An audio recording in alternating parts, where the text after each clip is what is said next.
Hey everybody, this is Dan. I'm here to do some paintovers for artcamp. Yep, gonna be doing a lot today, so gonna start slow, hopefully warm up as we go here and look at a lot of work. I pulled some stuff that I'd like to talk about if I get a chance to look at all of it off of the forum. So yeah, we'll I'm drinking my coffee here. Apologies, been running around this morning, hitting my first lull of the day. But yeah, so we'll get to it.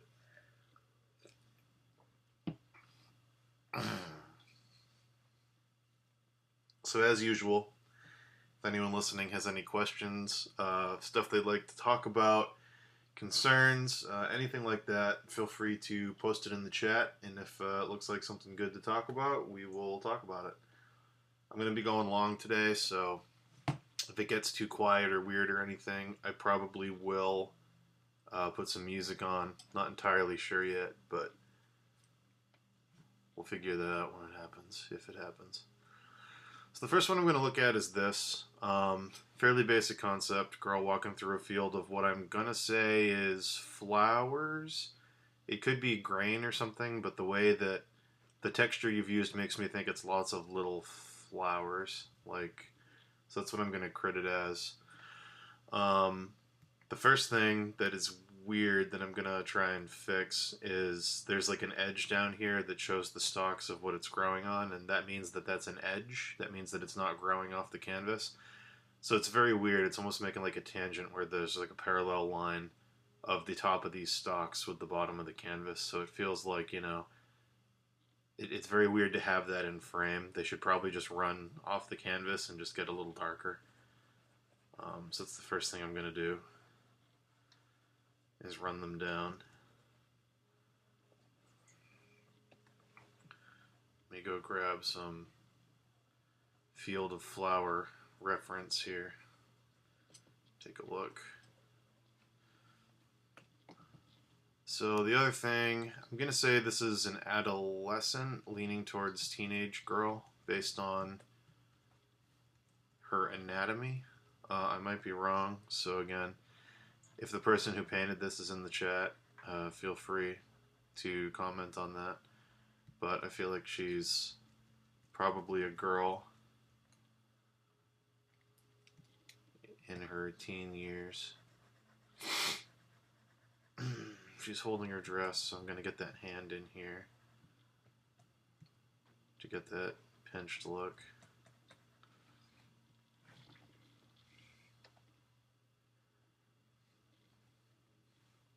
Yeah. Okay. So, let's see. Gonna bring the blue of the sky down a bit, just because.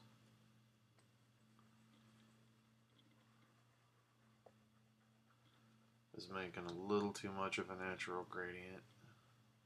Just kind of white up there. We can add some, it looks like you were going for maybe cloud cover above the mountains, so we can do that. There's a tangent with the top of her head and the mountain ridge right now. I feel like she should probably crop the mountain ridge. I might change that later based on the decisions we make in the piece, but I feel like for now she can probably crop out of that. Give her head a little more volume. So now she's very clearly in the foreground. She's not being framed by anything. She's not sharing an edge with anything.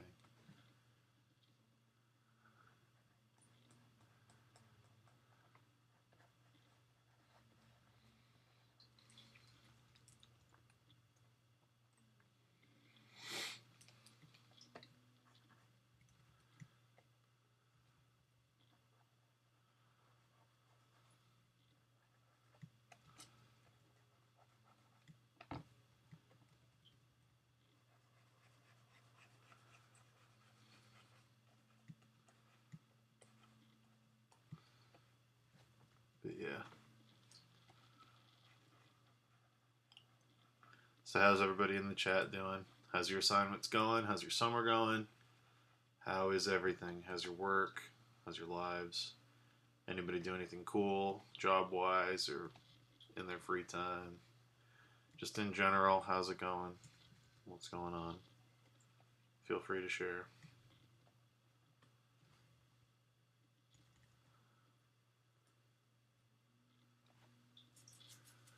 Full plein air week, lots of walking about town. Is it plein air week for art camp, or is it just you doing plein air because you want to do plein air? I haven't been keeping up with the assignments. I've just been focusing on portfolio reviews and paintovers and stuff. Art camp 1, yeah, okay, that's what I thought. Cool. I'm sure for a lot of you guys, this is probably your first experience doing plein air. It's a fun thing. Forces you to get out there.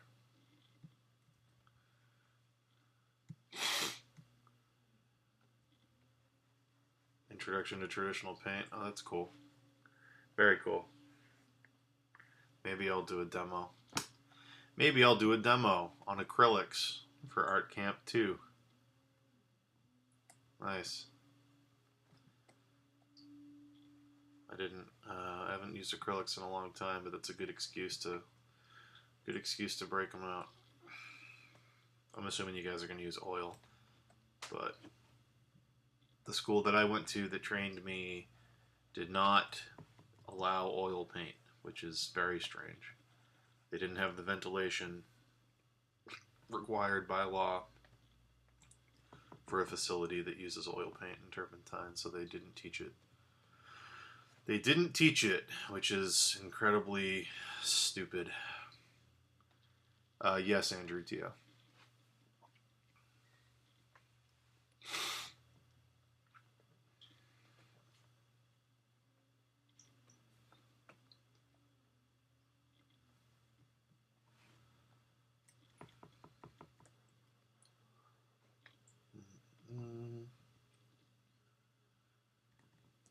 Yeah. It's always funny to me, like, when I think back about it, it's like they didn't have the proper ventilation to teach oil paint. So instead of paying to get the ventilation, or getting a new facility, or changing to a room that had it, they just said, well, illustrators don't really use oil paint anymore because it dries too slow. Illustration's a deadline business, so, illustrators should probably just use acrylic paint. So instead of, finding a space to teach us the medium, they invented a reason why the medium wasn't valid, which to this day is still funny to me. It's like the laziest fucking way to do it. It's like, well, we can't teach oil, so whatever. Oil's not worth teaching.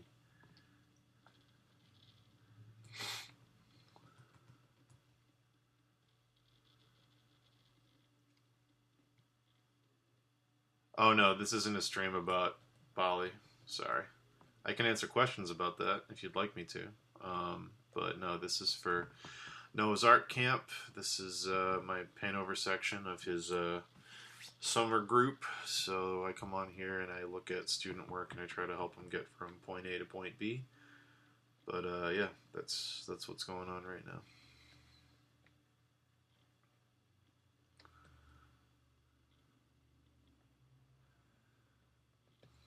So let's see.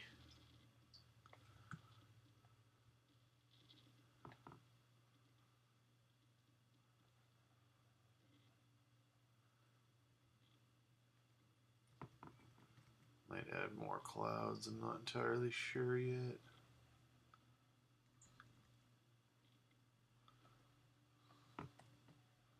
These clouds would be in shadow, because it'd be the underside of the cloud.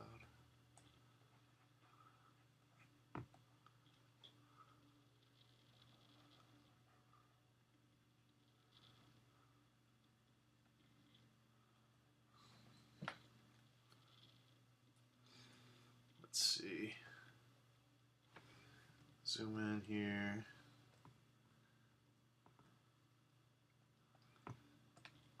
And I'm not sure if you're trying to stylize the face, but I'm going to make some changes.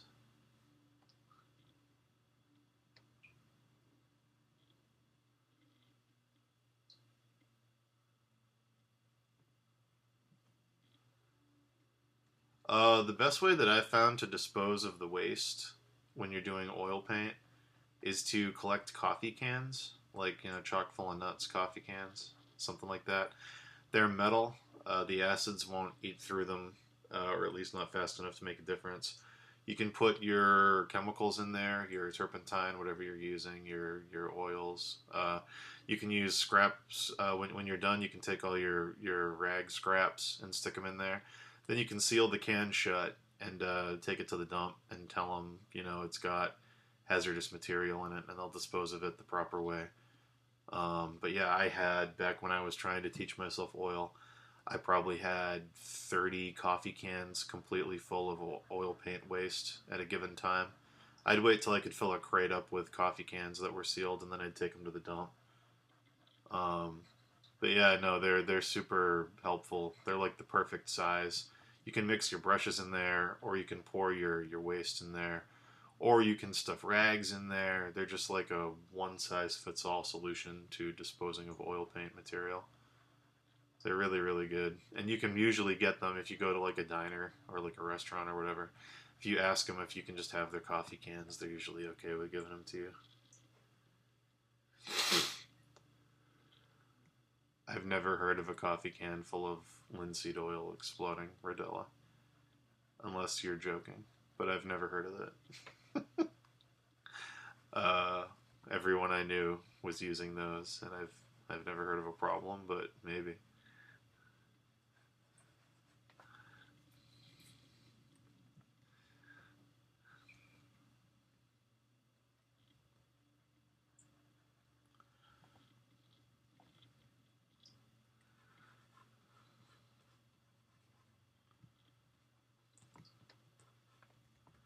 But even then, you get to tell the story of the time your coffee cans exploded.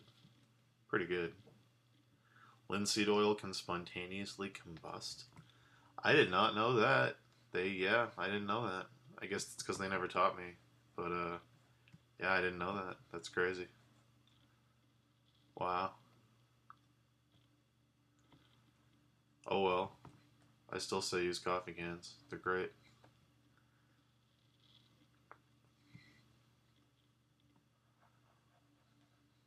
Turn them into grenades.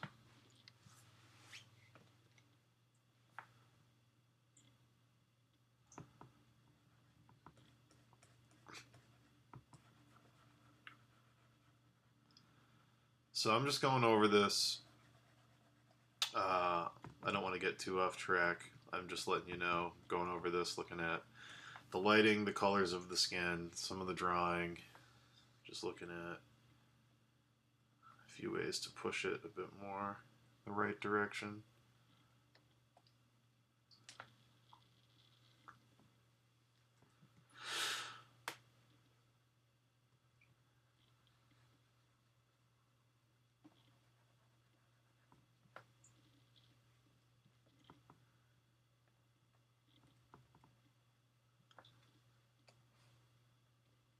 Let's see here. I'm gonna up this file size just because I want to do some work to it. So it might look a little grainy and a little artifacted. I apologize. But I want to do some stuff in here that I can't do unless I blow it up, so I'm gonna blow it up.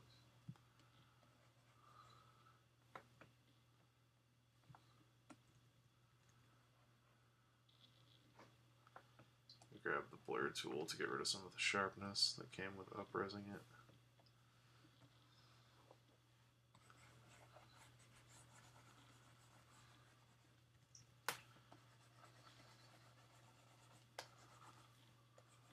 Always hate how that happens. It's super annoying. Another thing I would suggest just in general as I go forward and keep painting this, it looks like you're using the exact same brush for everything from the flowers to, some of the rendering in the dress. Watch out for that.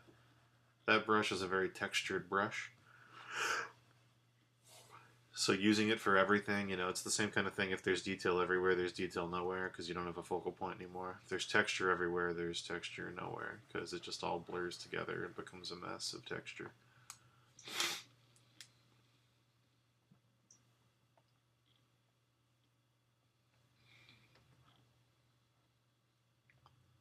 Zoom in here.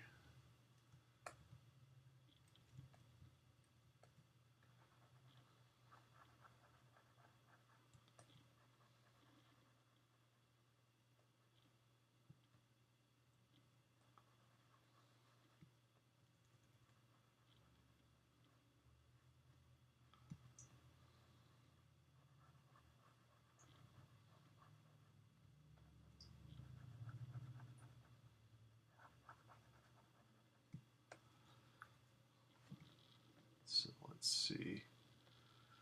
I just want to get some details in the face that it was a little too low resolution for me to do before.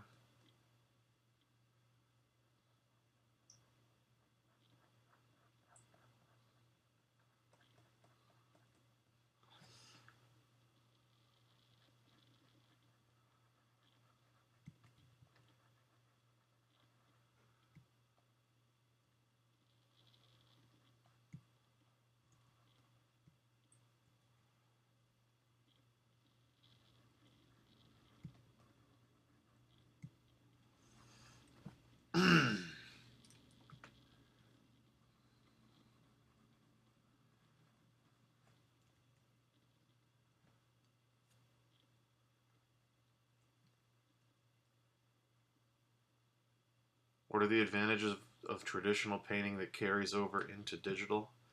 Um, I think the biggest thing, well, it's different for me because I'm colorblind, but the biggest thing for me was understanding color mixing in a manual way because I'm red green colorblind, so I could customize what paints were going to be on my palette, and then I'd have to mix certain colors from other colors, and like manually having to mix my colors was like a huge help to understanding how to avoid certain things I was having a problem with, like creeping blues and shadows and like weird greens that I wasn't understanding, and having a customizable palette.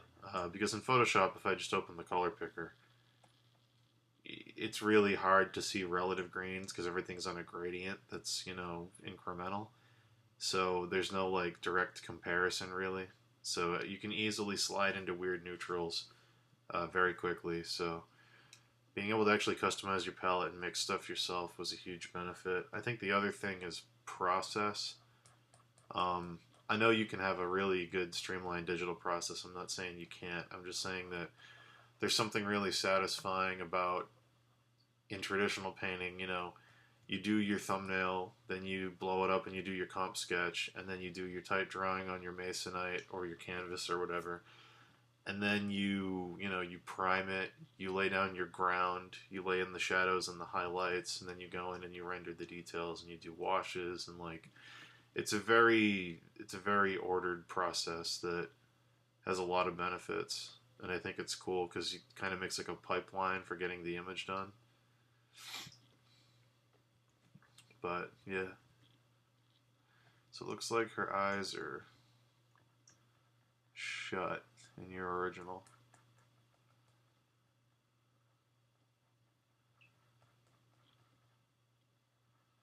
Just gonna get the curve here.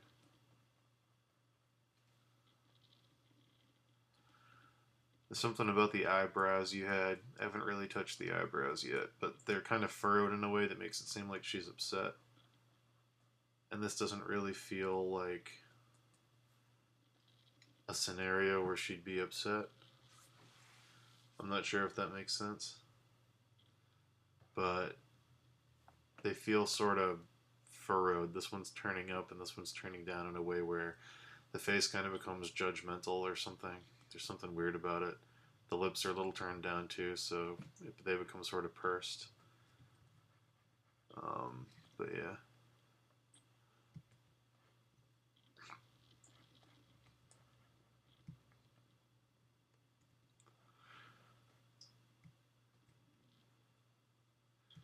If you guys want to see some cool examples of art that starts traditional and becomes digital, and vice versa, check out the work of like John Foster. John Foster usually starts his paintings traditional and then scans them and finishes them in Photoshop. So it's like an oil painting, digital painting hybrid. Get some cool results that way.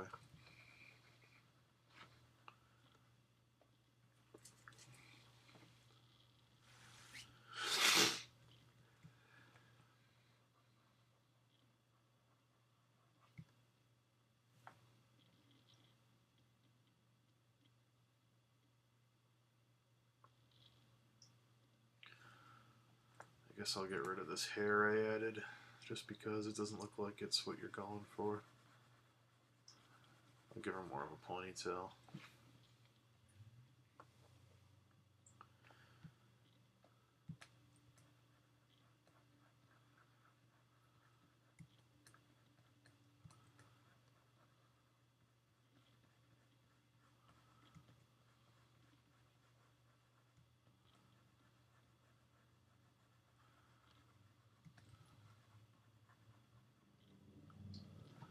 I have a very limited experience with watercolor, Tia. I did a little bit of watercolor in school. They didn't really teach us how to use it. It was sort of just a crash course. We had a class when I was in school. This was their bullshit way of saying that they taught us things. They had a course called Media Techniques that lasted one semester. So, you know, like 12 weeks roughly. And every 2 weeks we'd switch mediums. So I had 2 weeks with watercolor, 2 weeks with pen and ink, 2 weeks with acrylic, 2 weeks with scratchboard, 2 weeks with graphite. And they just blasted through, and that was it. That was our media techniques course, and that's all we ever learned with those. 2 weeks with gouache, and that was it. And then after that, and no digital, because they didn't consider digital a medium or a technique. So yeah, that's my experience with watercolor. Extremely, extremely limited. Watercolor is great. It's one of the hardest mediums to use because it's almost entirely rooted in planning. If you fuck up a watercolor piece, there's nothing you can do to save it other than paint over it opaquely with gouache or acrylics. Because watercolor is transparent, if you fuck up, that fuck up shows through till the end. So you have to plan the stages of your watercolor painting very carefully.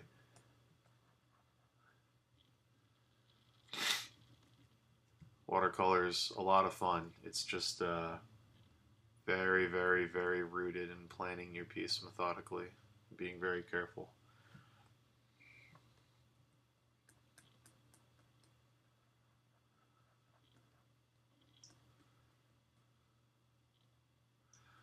Another thing that's like watercolor, but not exactly, it's transparent, so it's similar, but it's got richer color, is using colored ink with a brush. They're water soluble. A lot of artists do that, like, sorry. Like I know Yoshitaka Amano and a bunch of other Japanese illustrators in the 90s were doing that.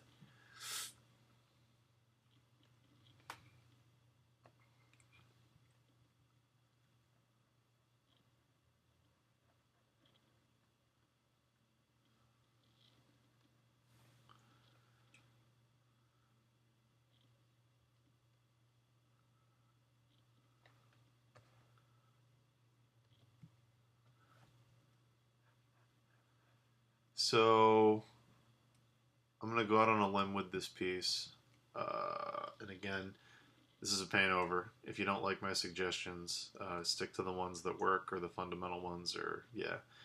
But I'm gonna do some changes that I think are important, and I'll discuss why I'm making those decisions. So apologies in advance if it's not exactly what you had intended for your piece, but I'm gonna go through it anyway.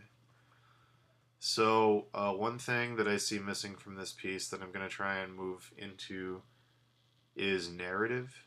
Nothing's really happening.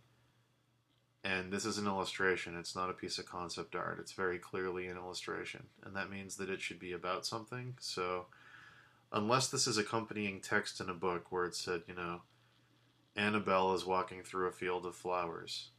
She is sad and introspective as she walks through the field of flowers. Like, unless this is the accompanying illustration to that text, there should be something else in the piece going on. There should be some kind of thing for the viewer to look at and understand, oh, that's what this is about. That's the action that's being portrayed. So I'm going to start getting into that a little bit if I can.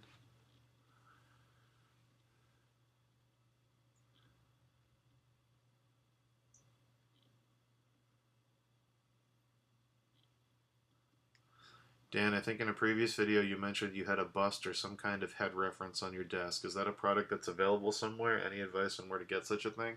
You can go to Amazon and type in, bust and find hundreds. It's up to, I have a few.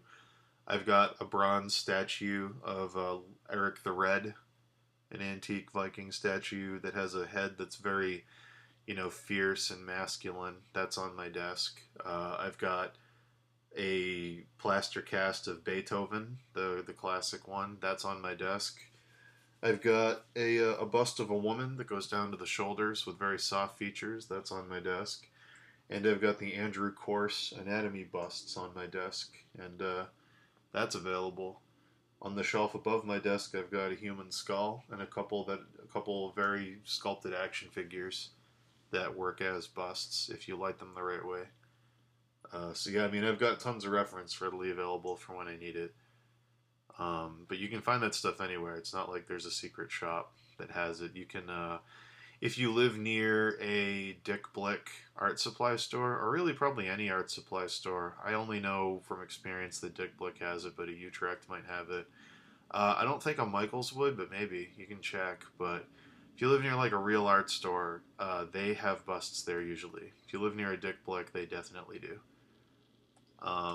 Just go to the sculpture section and you'll find little plaster busts of, they've got one of Caesar, they've got one of Plato, they've got one of a Bern Hogarth head that's half muscled. I have all those too. They're very cheap. They're like $10 each, and they're a good reference.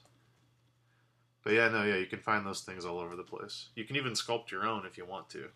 If you're drawing a character that is very particular and you don't think a bust is going to work, you can get some Sculpey and sculpt your own head, that looks like you're drawing, and make it three-dimensional and set up a light and use it as a reference. But yeah, there's tons of things you can do. Sculpey's cheap too.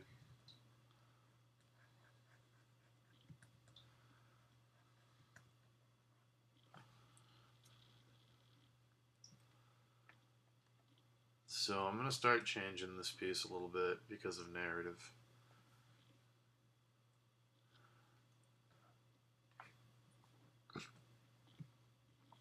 I'm going to say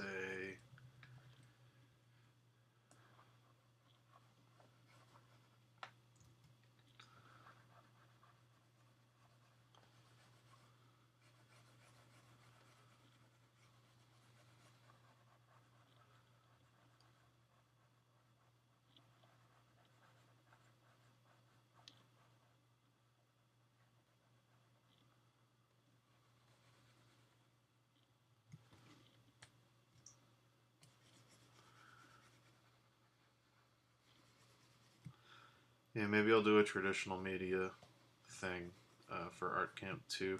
When does that start? When does artcamp 2 go into learning traditional media? Can someone give me a ballpark on that? Because I might do something for that. I might do an acrylic demo.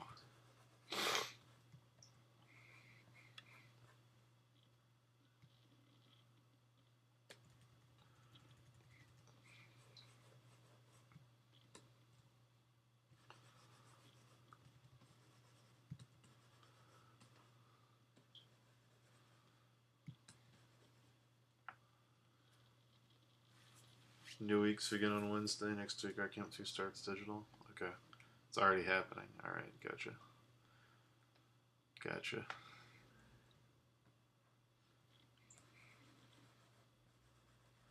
Well, then maybe I'll do an acrylic demo tomorrow.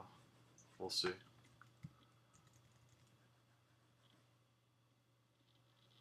I might draw a self-portrait tonight and then lay it out on my drafting table tomorrow,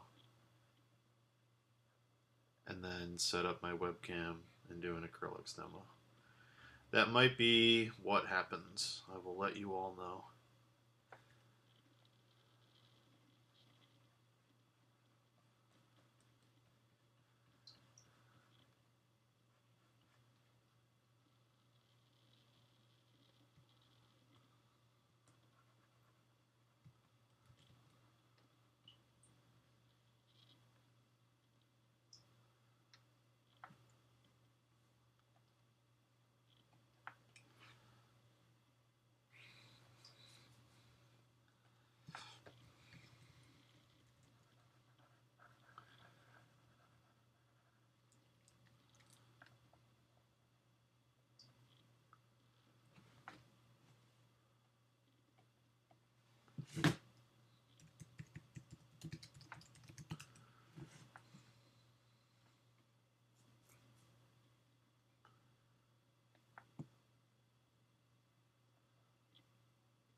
Hmm.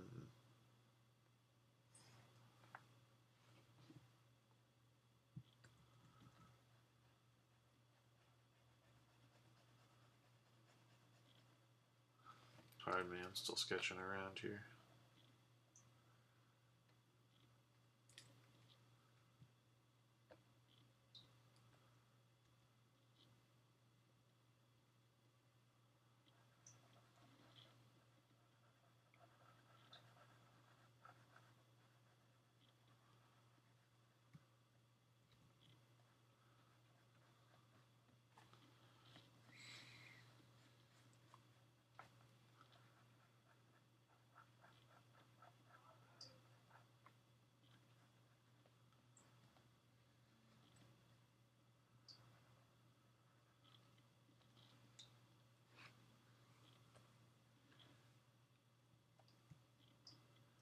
Just out of curiosity, art camp people, is there a week that you're going to be going over acrylics, or was it kind of bundled in with oil paint?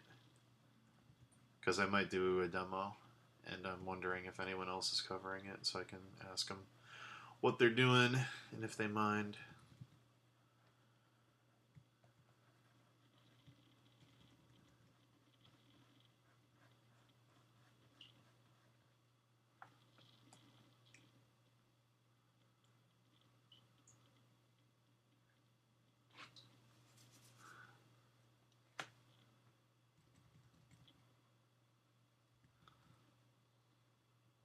Bundled in with oil. That's what I figured.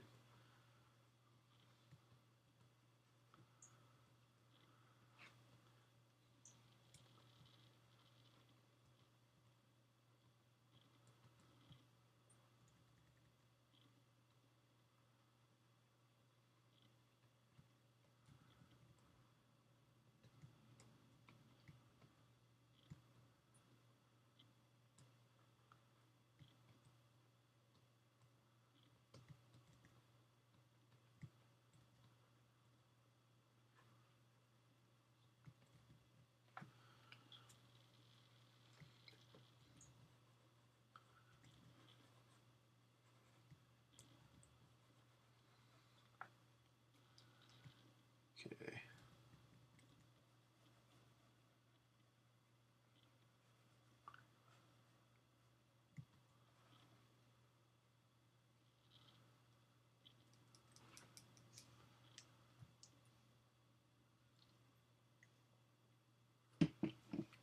Maybe.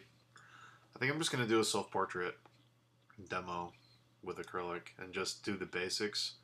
Then when we do figure, maybe I'll hire a model and I'll have her stand or something on the other side of the room and I'll paint it live or something. I don't know.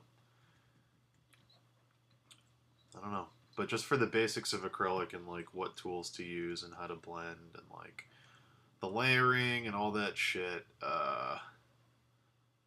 I think I might just do a self-portrait because those are super basic. They're really good for getting through the, like, if I'm going to show someone how to do digital, I would probably do the same thing. I'd probably do like a study or a self-portrait or something simple that lets me talk about a bunch of different stuff without really worrying about the piece.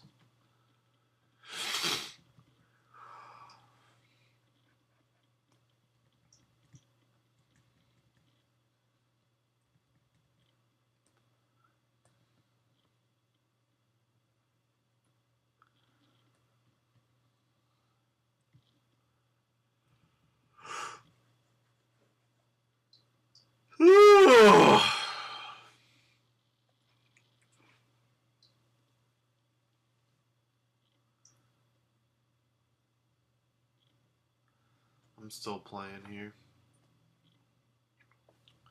Still playing with the narrative part.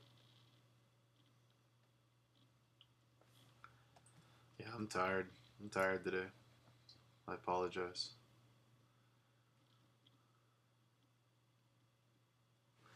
I apologize. I'm just sleepy.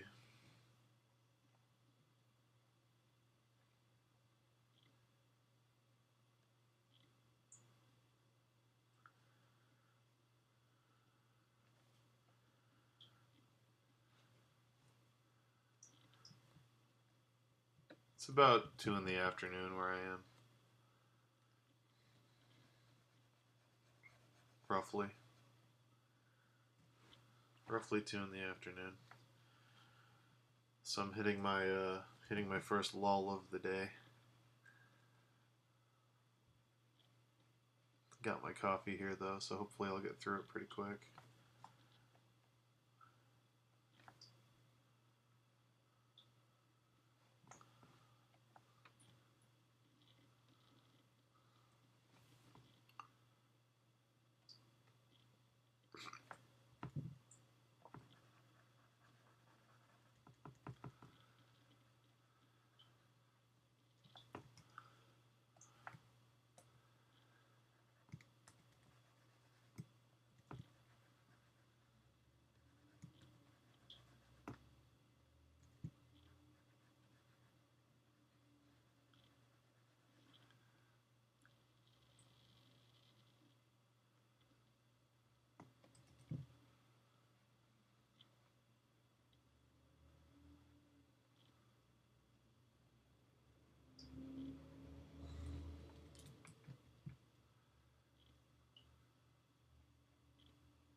Hmm.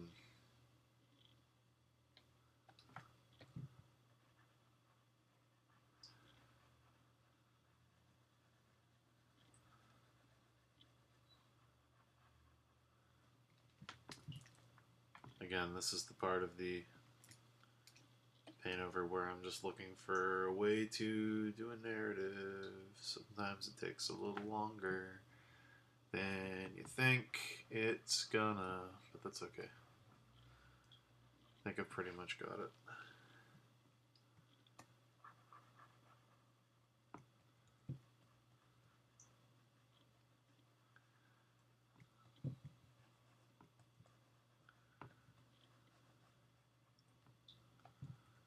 And again, it doesn't absolutely need to have a narrative.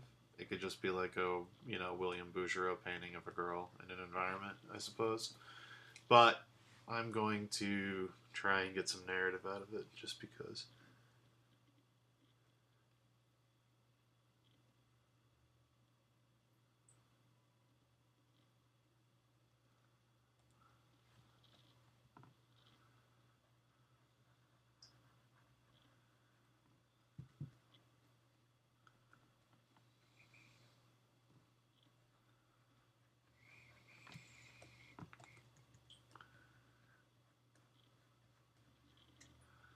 I'm going to go with the obvious for the environment she's in. But that's okay. You can do whatever you like when you finish the piece.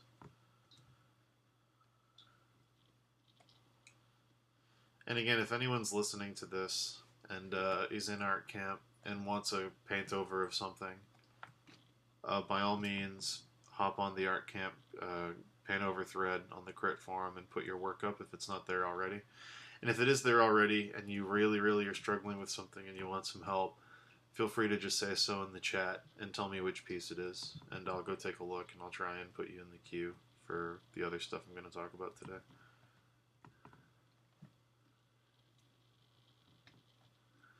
No, it's not a secret stream. It's just I'm doing paintovers for people that are in art camp. It's not a secret though. If it was a secret, I wouldn't be doing it on my public live stream channel. So don't worry. It's fine.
So, let's see here.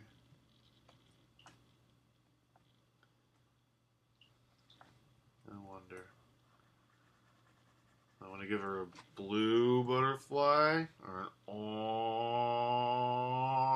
butterfly or a red butterfly. Welcome back to that.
Let's see. Again, I'm still playing. Dorothy, is this yours? I think this is yours.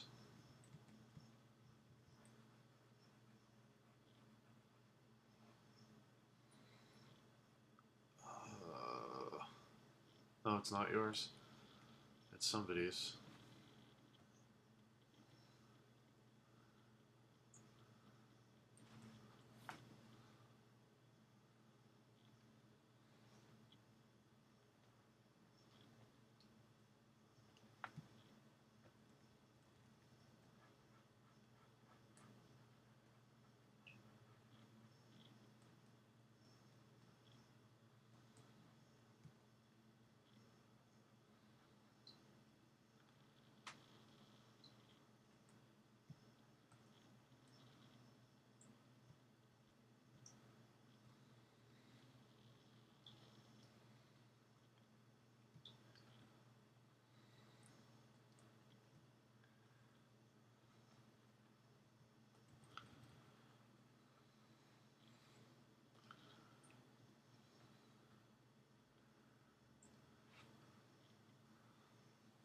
Oh yeah. Well, first idea for the butterfly was blue. It's either going to be that or it's going to be a very, very rich, uh, rich orange.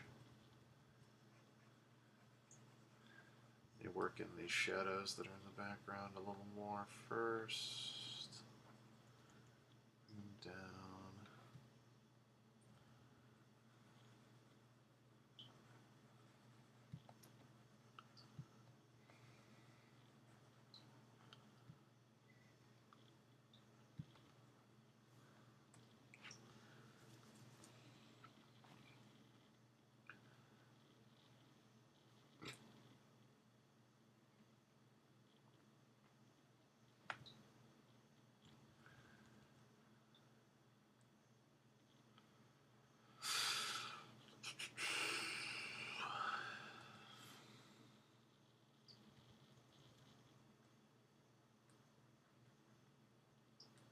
Sorry, I'm not good at remembering everyone's names.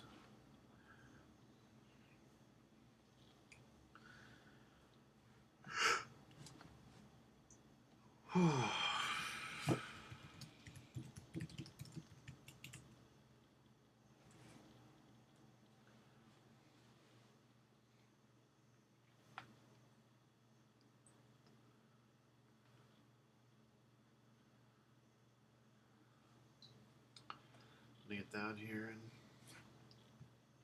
grab this, sink it down a bit more, cool it off a bit, and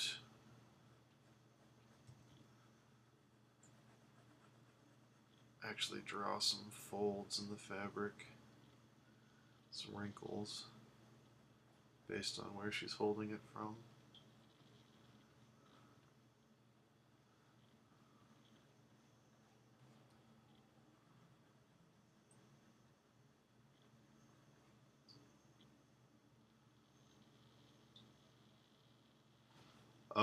I don't know. I might. I don't know. I'm gonna keep going today till I'm done. I'm gonna take some breaks though. I'm not gonna go straight. So, yeah, I'll be doing a lot of paintovers today. But we'll see how long I can go before my brain decides to shut off. Colorless pony. Hello. Hi there.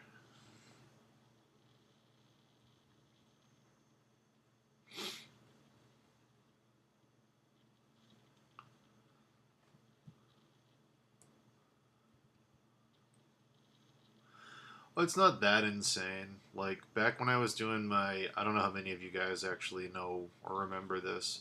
I used to do my live stream when I was when Crimson Daggers was still doing the blood sports and everything. Back when I was doing my daily streams before I was full time freelancing. I used to do 10 and 14-hour streams. Did a couple 16-hour streams. Me and Sick Brush did a 24-hour stream. Um, like the 8 hours isn't that crazy. I used to do my whole work day. I would just leave my live stream on for the entire day. And yeah, so 8 hours isn't that crazy to me. Where do I live? I live in Boston, Massachusetts. Where do you live, Colorless Pony?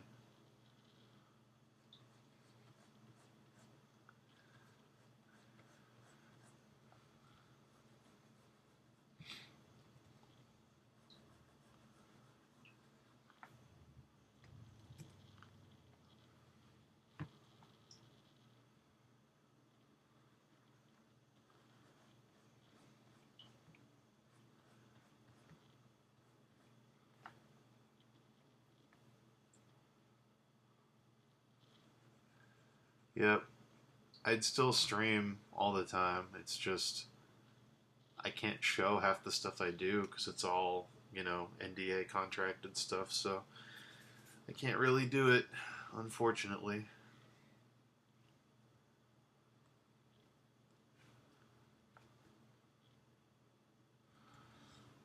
But it was fun while it lasted.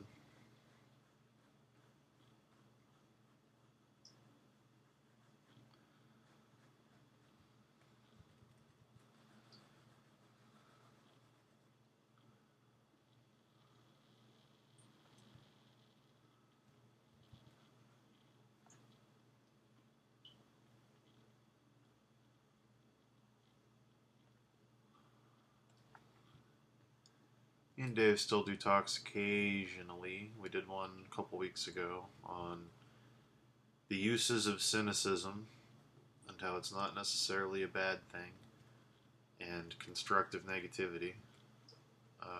But yeah, we still do them from time to time. It's just harder to do them because we're busy working all day.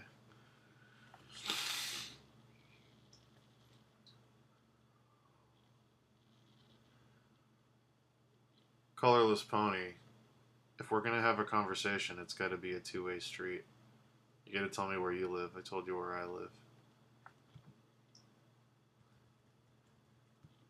I'll answer your next question after I get that info.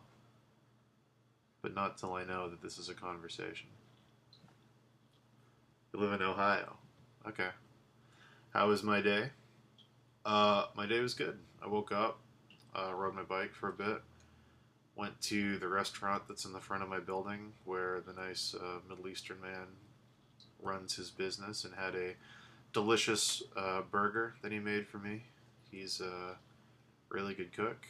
He has a Moroccan restaurant out front, so yeah. Then I came here, made some coffee, opened up my doors because it's a beautiful day, letting the sea breeze in, and I sat down and looked at the artcamp forum, grabbed a couple paintings I wanted to talk about, and started streaming, and here we are.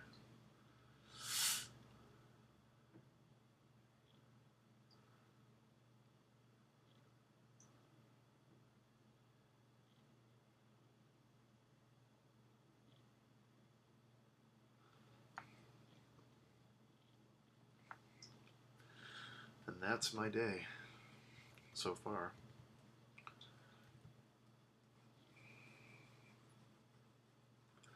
So again, I'm just looking at, and I mean literally just to pull this over, I just went to Google and typed in girl holding dress and looked at this just to get an idea of how the wrinkles would actually work holding one up.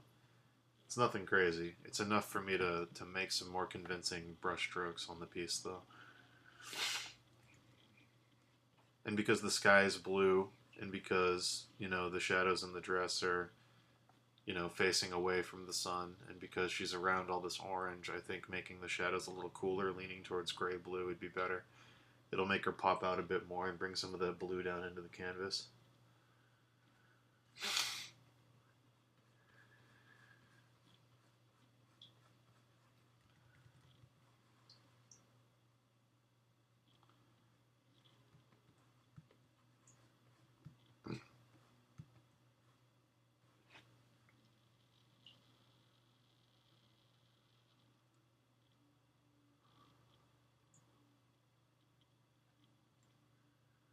Hi, Paige.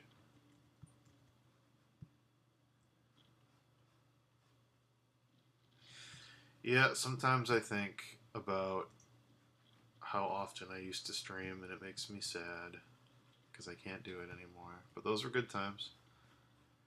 Back, I think when we were done, I'm trying to think of how many it was. After that year was over, I think there was like 1,460 something streams saved on my computer. Like suddenly my hard drive was just full, and I was like, "What's going on?" And then that was before I knew how live stream worked. So like I thought when I clicked save at the end for that whole year, it just saved it to my online library. I didn't know that it was saving a high resolution MP4 to my desktop every single time I did that. So like not my desktop, but my downloads folder. So like at the end of that year, all of a sudden my computer just was full of shit, and I was like, "What is going on?" And then I found this like live stream graveyard. It was like that scene in The Lion King when they find like the elephant graveyard, and it was just live streams everywhere, and it was so spooky. And I was like, "Oh God, it's my entire year. My entire year is in this folder."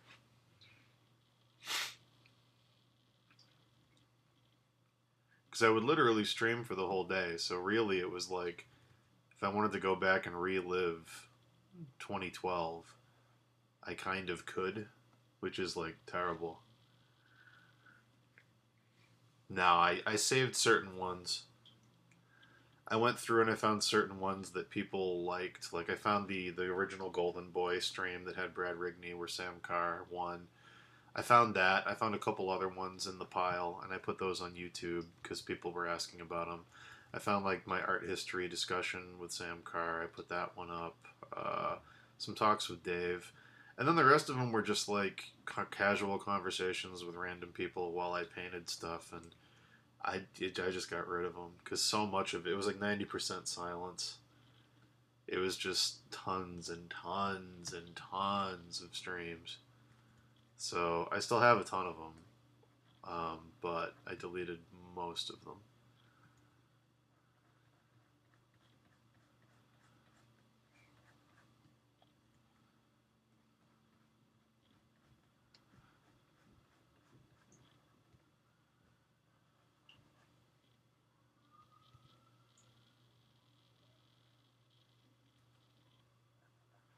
Yeah, it's very weird to see pretty much your entire year documented.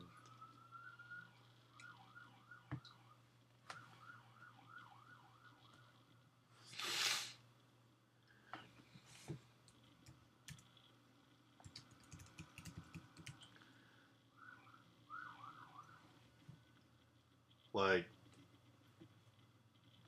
let me just pull this over.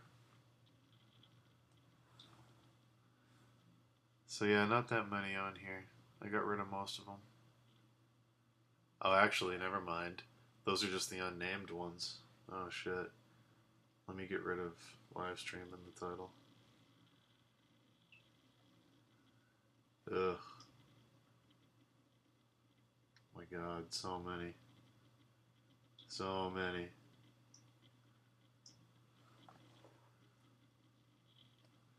Look at all that. Look at all that.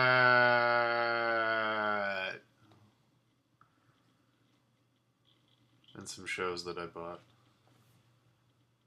But it's mostly live streams.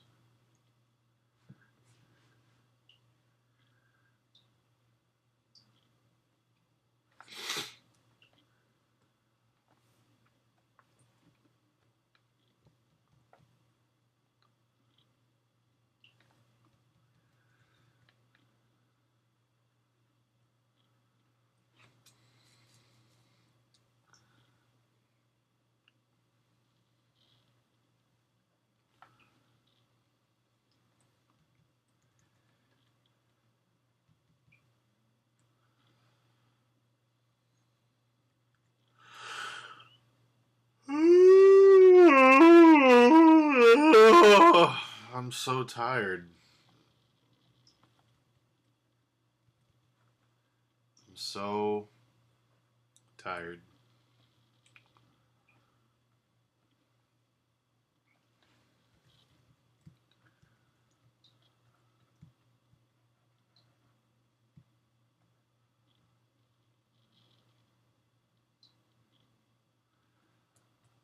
I'm doing so much traveling this summer.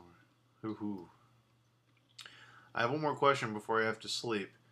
In one of your more recent blog posts, you said you worked in a studio. How is that comparable to being a freelance illustrator? Yes, I did work in a studio. It was called Pilot. It's here in Boston. I worked on Transformers 4 marketing images. That was a lot of fun.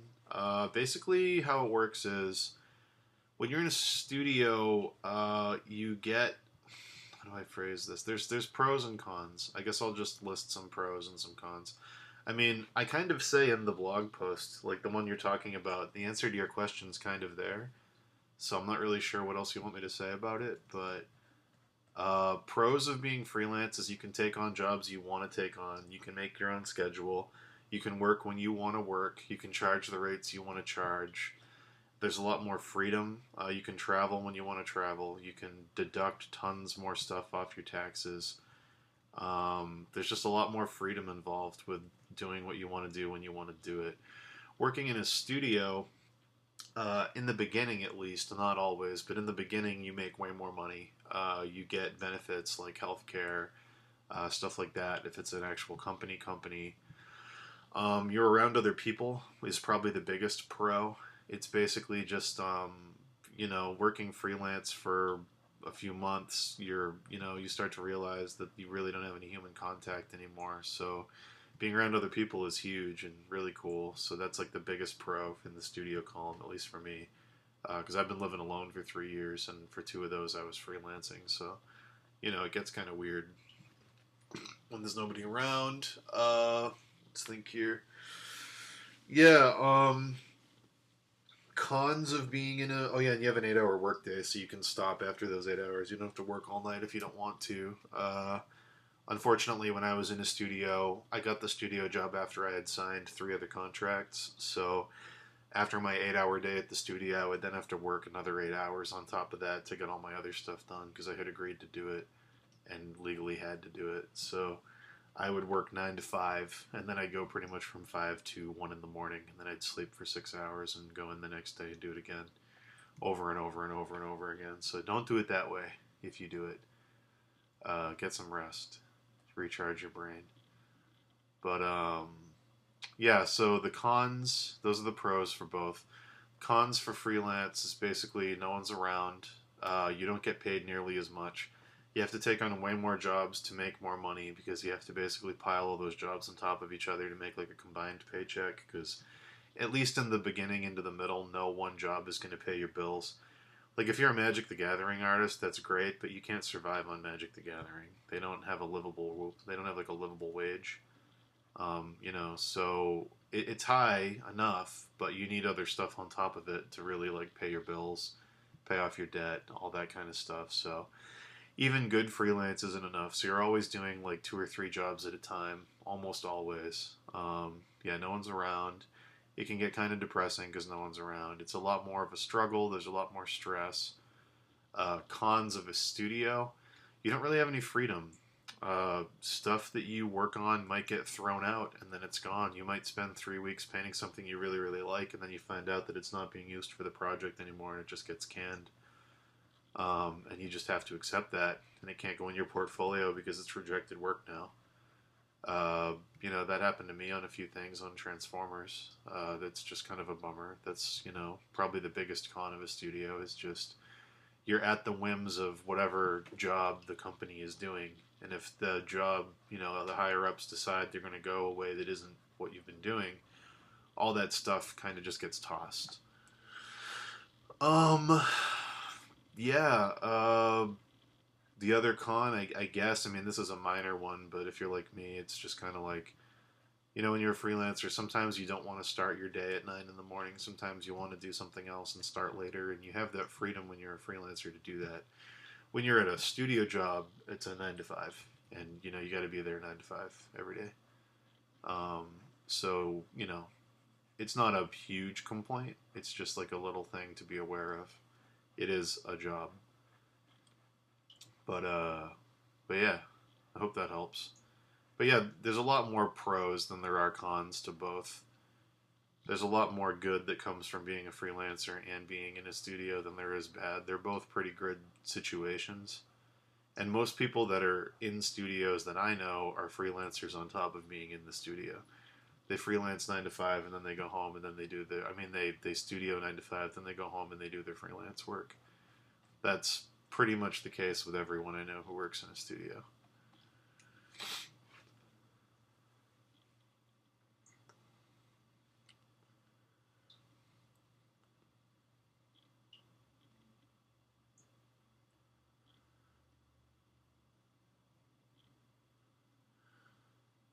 What about on the art side? I don't know what you mean by the art side. Was it mainly the same when you were a freelancer? I don't know what the art side is. You have to explain that to me for me to answer it. Hey Danny, have you ever painted horses? Please don't call me Danny. That's like what my uncles call me at awkward family reunions. You can call me Dan. You can call me Daniel. Yeah.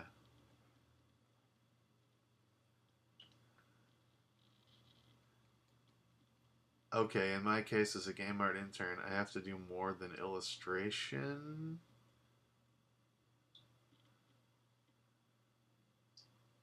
I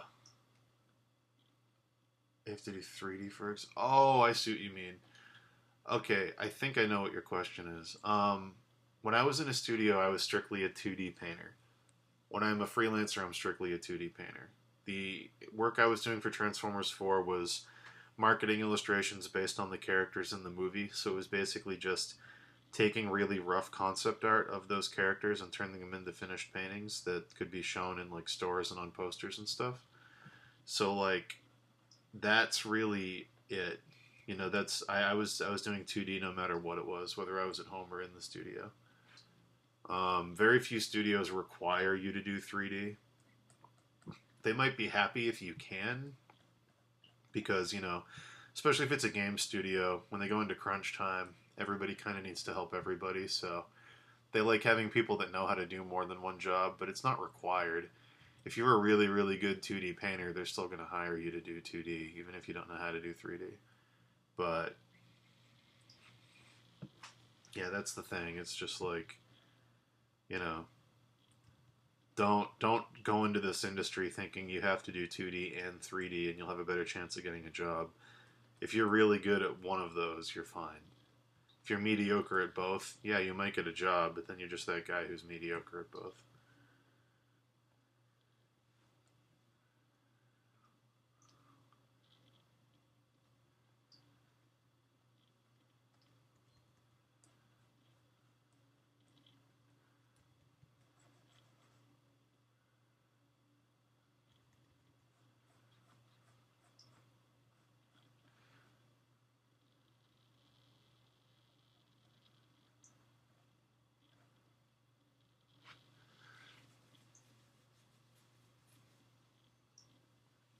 I guess the difference seems to me now that if you're a freelancer, you have to get really good at one thing, but in a studio, they seem to want you to wear many hats. No, that's only because you're at the bottom of the ladder. That's a misconception. The reason they want you to wear many hats in the studio is because you're an intern, and they want you to just do stuff for everybody. Like you said, you were interning at a studio. That's the answer to your question right there. Um, in most studios, not all studios, intern basically translate to bitch. So whatever they need help with, you're going to learn how to do that so you can help with it. When you're a freelancer, yes, you do have to get really good at one thing, but that's the same for every job in the entire world.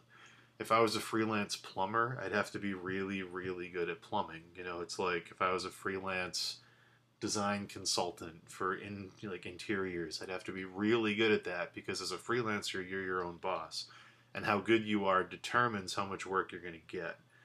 That's the thing. Um,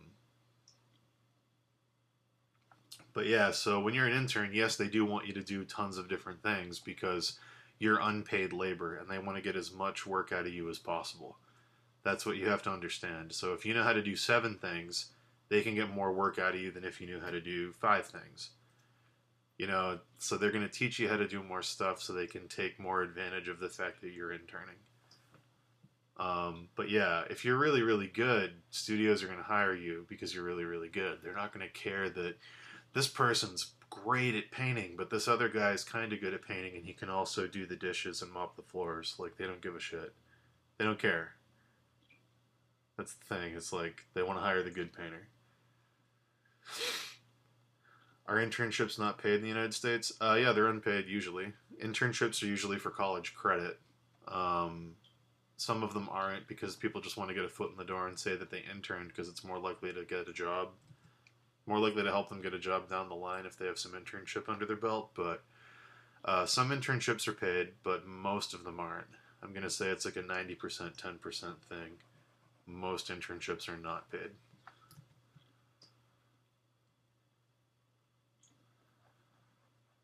They're usually paid with college credit. That's what they consider the payment. It like counts as a class basically.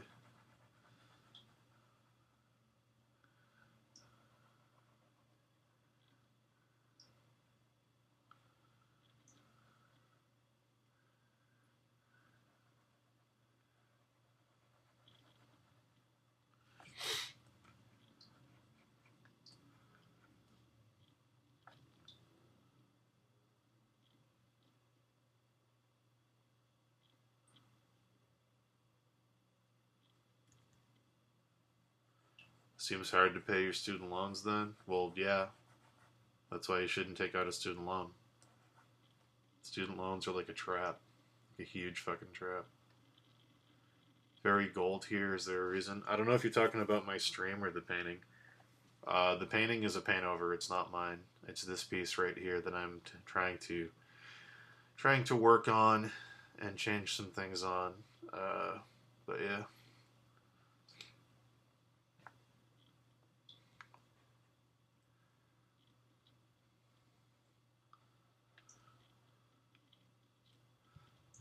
Why is it so gold? It's because my online nickname back in the day was the Golden Boy. Back when we were doing Crimson Daggers 2.0.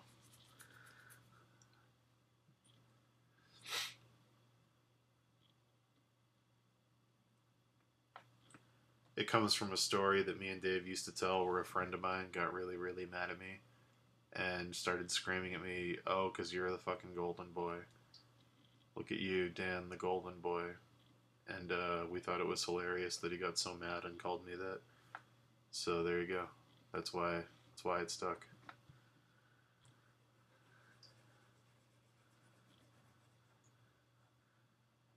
You can't call me Pony Boy.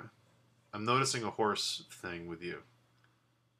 You want to call me Pony Boy? Pony's in your name. You asked me if I draw horses. Noticing a pony theme.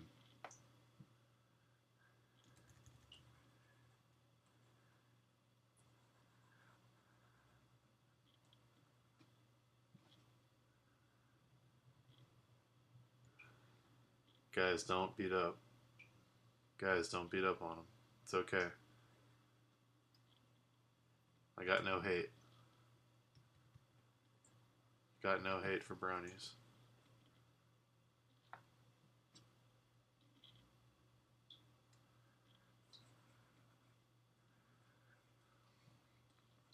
Brownies are people too. Kind of.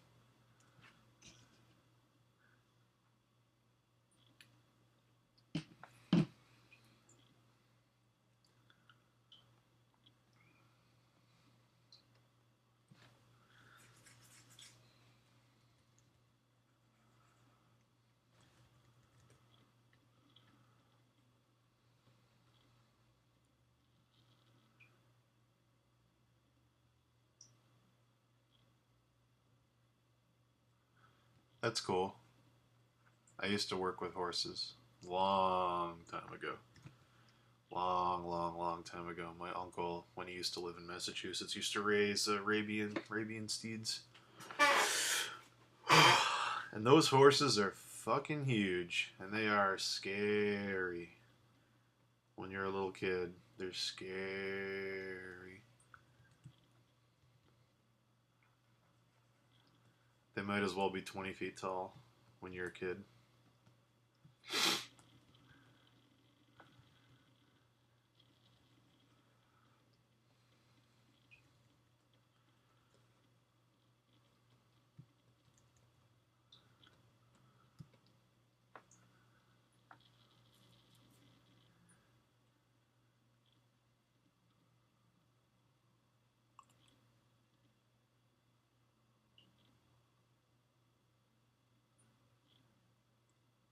Don't approach horses from the front, I hear?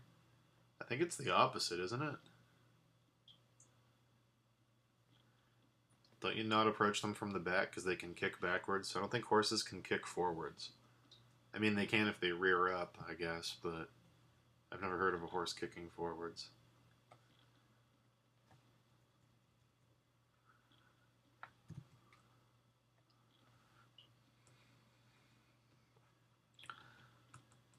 Colorless Pony wanted to make an Outsiders reference. I appreciate that. I appreciate that. I get it.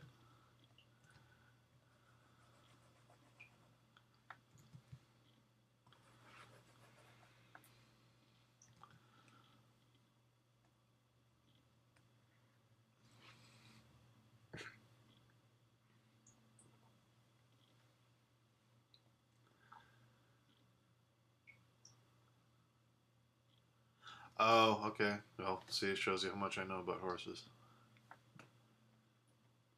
This is going to be interesting to listen to for anybody who's on demand who doesn't have the chat as a context. Shows how much I know about horses.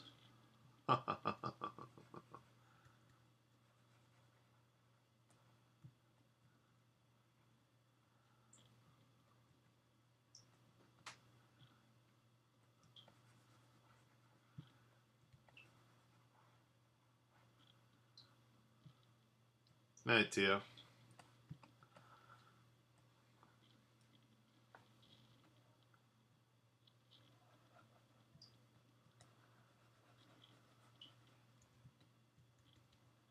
On the paintover, I'm selecting colors from the background and washing them in transparently because I want to, number one, get rid of some of the sharp texture that's back there, and number two, I want to get rid of a lot of the black that's on the canvas, this like splotchy black that's part of the texture brush. I want to get rid of that as much as I can because it's very, very distracting.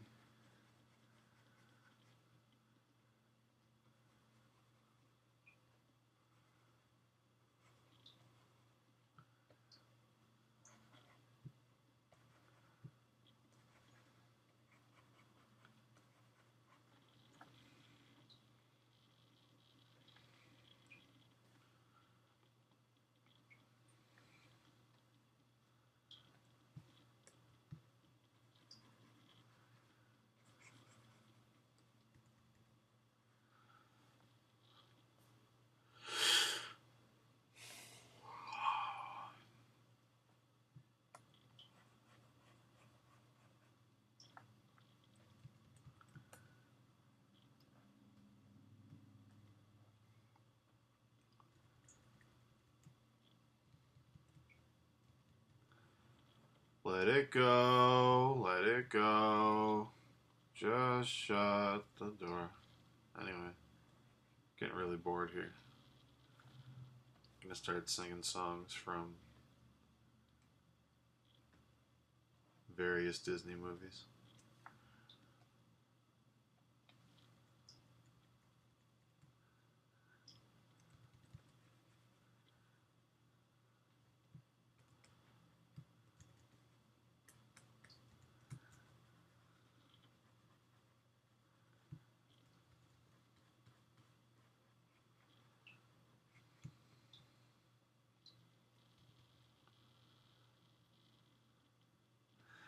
Hey Dan, how do you think is the best way to approach master studies? I think the best way to approach master studies is equal parts trying to get it right in terms of accurate to what they did, and also thinking what they thought when they did what you're doing.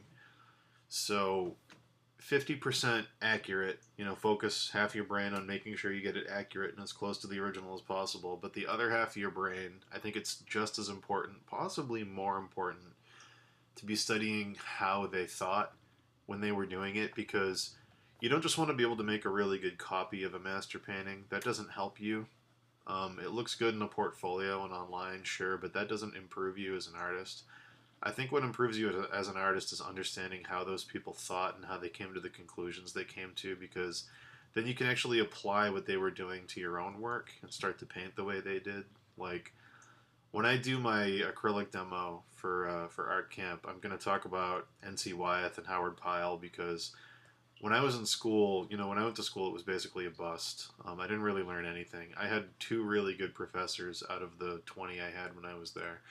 And one of them, a guy named Dave Bondar, he taught us how to paint acrylics the way that N.C. Wyeth used oils and acrylics. Not acrylics, but the equivalent they had back then, the non-oil paint like they were using. But basically, he taught us how to start an image the way Howard Pyle and N.C. Wyeth learned how to do it at the Brandywine school, which is where all the Golden Age illustrators in that little club trained. And we learned the Brandywine method, so we did some master studies of Howard Pyle work and N.C. Wyeth work, but the goal wasn't just to get it right. The goal was to go through all the steps that he went through and try to understand why each one was important. So you weren't just copying his work, you were repainting it the way he actually painted it. and that taught you how he thought, and that was like hugely beneficial. So I think that that's a very important thing that a lot of people ignore. But yeah, the way they painted their images at the Brandywine School was, you know, to achieve certain things. Number one, speed. Number two, clarity of concept. Lighting, and there was a very specific set of steps they went through to do all this that they had refined over the years, and we had to employ that when we were doing our copy. So it was really, really fun.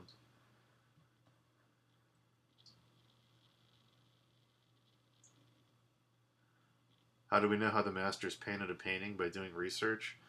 We know how the masters painted a painting, number one, from writings that survived of students of those masters who recorded what they learned. Number two, by looking at the stages of the painting sequentially with x-rays and stuff like that, and understanding what layers are on top of what. This color is below that color is below that color. You can do it that way.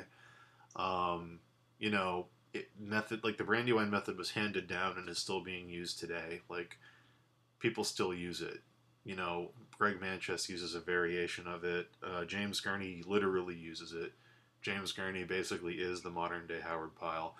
But that's the thing, is the Golden Age illustrators were painting 100 years ago. That's not too long ago.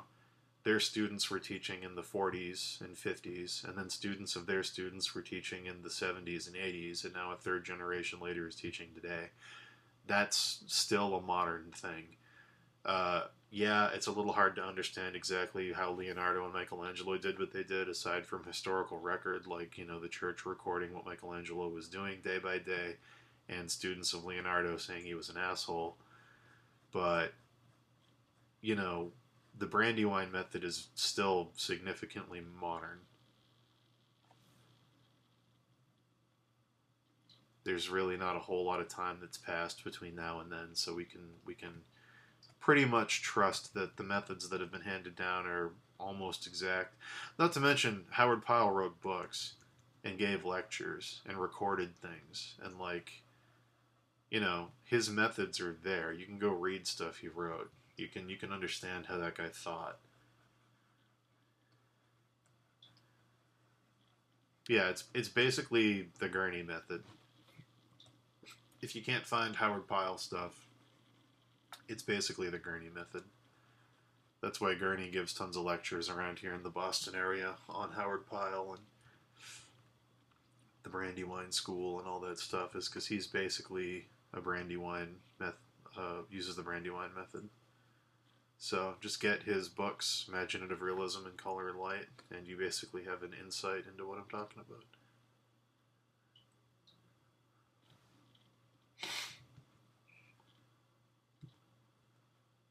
So again, I'm still blending out stuff because I want a lot of that black gone. That texture was super distracting.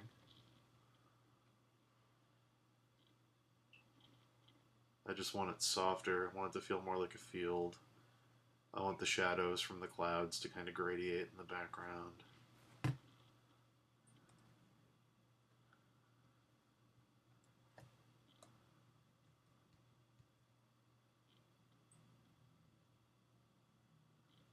An overview of it, just the steps. I can give a very broad overview of it. Step one is thumbnailing and comp sketches and coming up with a good idea for a cover, because those guys were basically all cover illustrators, so everything they did was relative to the cover of the, Saturday Evening Post, or, whatever novel they were being hired to do. Step two was research. Especially with N.C. Wyeth and Howard Pyle, they were huge fans of costumes. They had a massive costume library at their disposal. What they would do after, this is very important, after they did their sketches and their thumbnails, after they did that, step two was to dress up their models and take photos based on the drawings they did. So to recreate as much of their drawing as possible with camera and model and costume and props, and set up as much as they could and get, accurate reference photographs. Step three was to then do their drawing and blow it up big refined and reinformed by the photos, not tracing. They didn't have the technology to blow up a photo and trace it back then. They just had their camera in their studio. So they'd blow up manually with a grid or with, just a approximation of the eye. They'd blow up their sketch to large format, and then they would, add some details from the photo shoot that they liked to make those drawings better. The next step after that was laying in a ground. They'd figure out what the basic color underneath everything was for that particular piece. It was usually one of two colors. It was usually burnt sienna, transparent, or it was ultramarine blue. Almost every cover ever done by the two of them can be broken down to one of those two colors underneath everything. So the ground color was usually burnt sienna or ultramarine blue. And it's not a coincidence that those are complementary colors, because burnt sienna is very orange and ultramarine blue is very blue. And then after that, they would lay in the darkest darks. So after they did their ground and the drawing was showing through, they'd mix a black. They didn't, have black, so they'd mix one, usually using dark purple and like an umber or something. And then they'd lay in all of the darkest shadows first. After that, they'd lay in all the highlights. And then they'd know where their lightest lights and their darkest darks were, so every other thing they put down on the canvas didn't affect the contrast. The very first thing they did was make sure the lighting worked. The lights and the darks were there, and then after that they could put on all the mid-values. So it was basically thumbnailing, comping, reference, drawing, grounding, lighting, and then painting. That's basically the steps they went through. But the lighting is huge. Like, if you look at N.C. Wyeth's work, the most important thing he uses is lighting. Like, he goes crazy. You can see that he had a camera at his disposal when you look at his work, because the jump in his lighting from the people that came before him, the technology available to Wyeth, he really took advantage of, because his stuff is just lit. You could tell he was playing with the lights and looking for an exciting way to do every single cover, because he just understands lighting in a way that illustrators before him weren't able to do.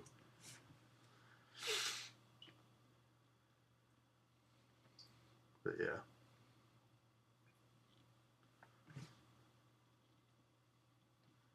He'd go out in the woods. Very famously, N.C. Wyeth would travel. He'd go out in the woods, or he'd go way out west for long periods of time and take tons of photographs and shoot all kinds of reference and go meet real cowboys and take photos and do all that stuff. But, that's why he was N.C. Wyeth. He just understood things so much better.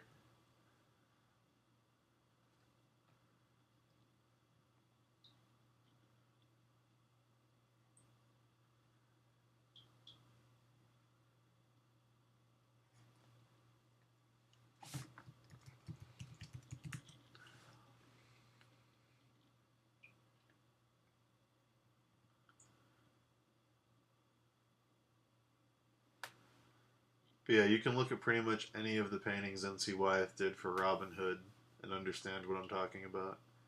It's very clear that he was actually going out into the woods and looking at how the lighting worked to really nail down those scenes.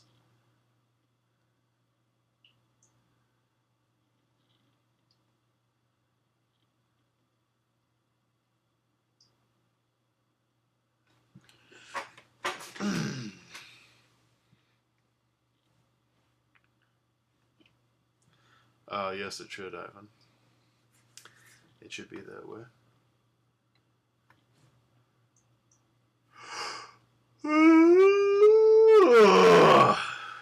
Good Lord.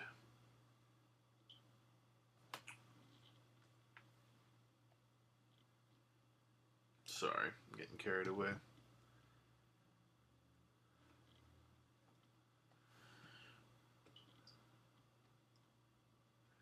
Should focus more on this paintover,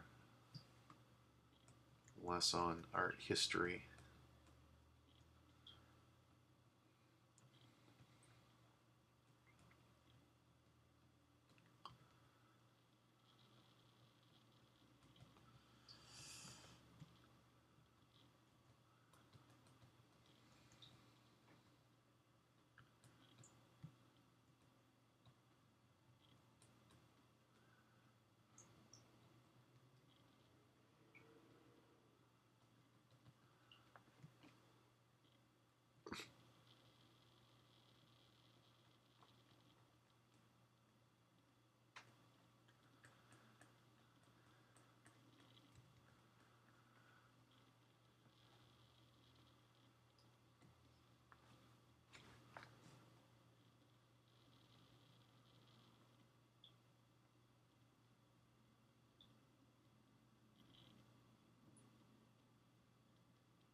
then the silence.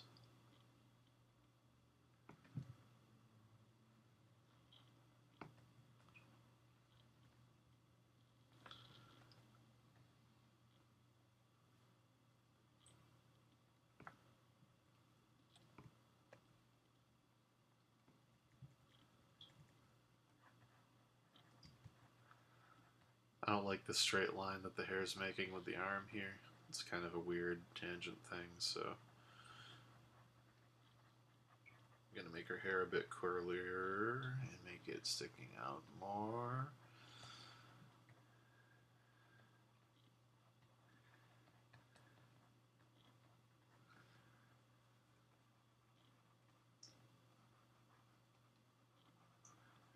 Bring it up and over a bit more as well.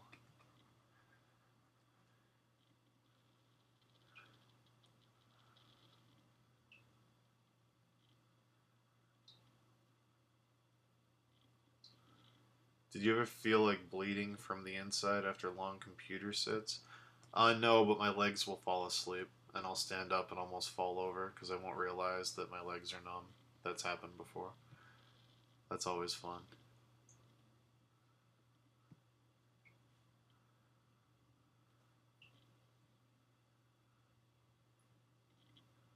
What children's story have you thought about illustrating? Or are you developing your own?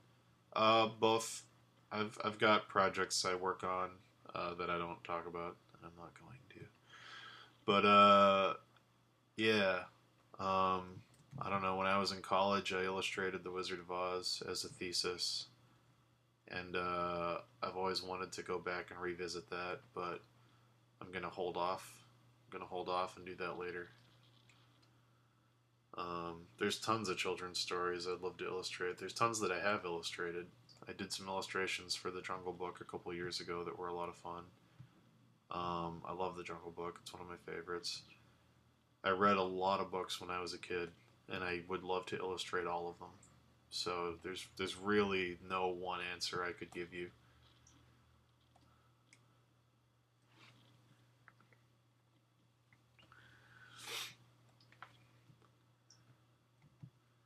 There's many, many books that I've illustrated in the past that I'd love to illustrate again and do a better job on. And there's many, many books that I haven't had a chance to illustrate that I would really, really love to. So, yeah.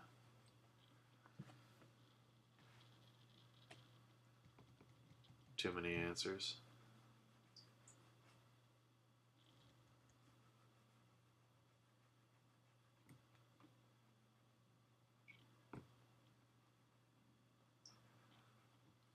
The restaurant in front of my place is playing Adele, so if anyone can hear Someone Like You in the distance, I swear to God, it's not me playing it, okay?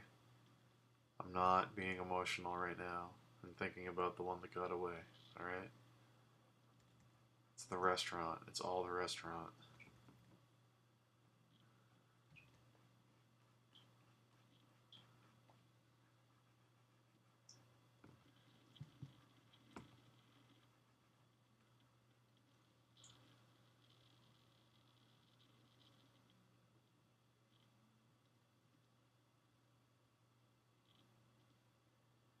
Can Steve Lichtman comic be considered a parody at some point on Hollywood classics? Steve Lichtman can be considered whatever you want to consider it. Me and Dave aren't going to tell anyone what to think. Steve is the lens which all can use to see the world the way they choose to see it.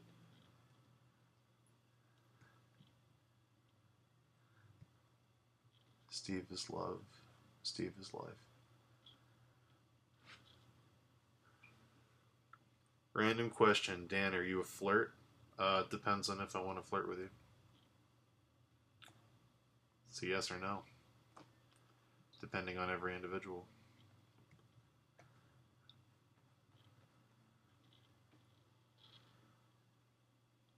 Another question about Visual Library. How do you believe is the best way to build it? There's no one answer to that. I like books because I have a very bad short-term memory.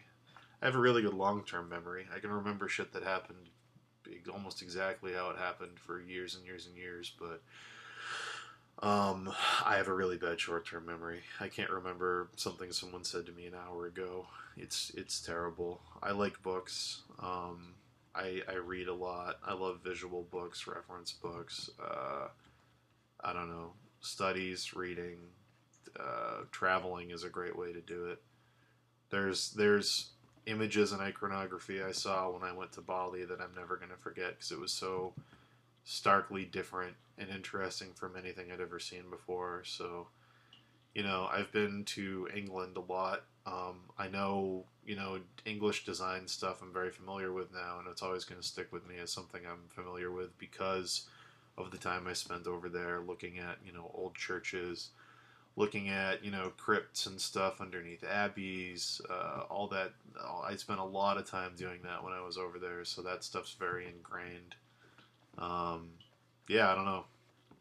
Like, there's no one answer for building a visual library. It's different for everybody, I think, but there's tons of stuff you can do to build it.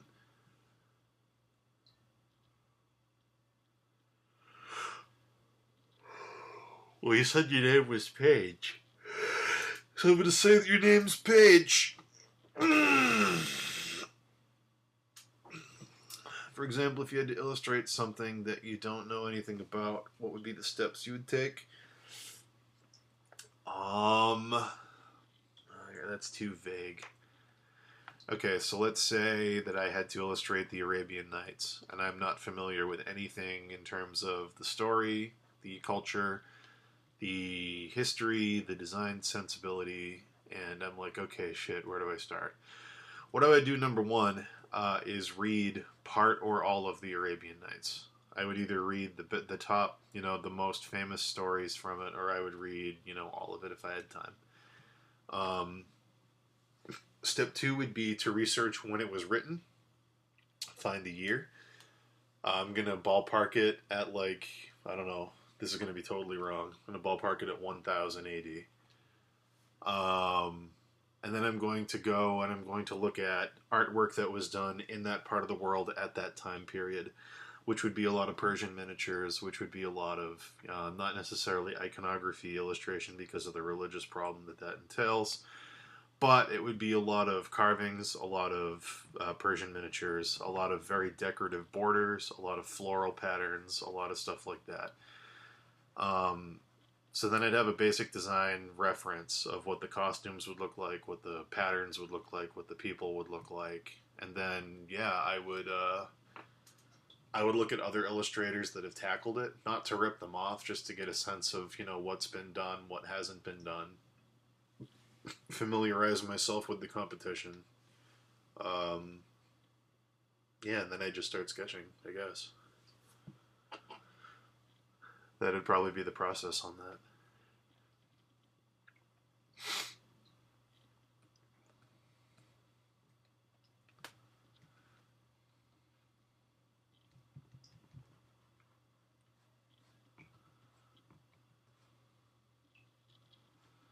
I don't know. It's different for everybody, and it's different for every project. So I can't really give you a definitive how to do that. Like it's a very finicky thing because there's a lot of factors that go into it.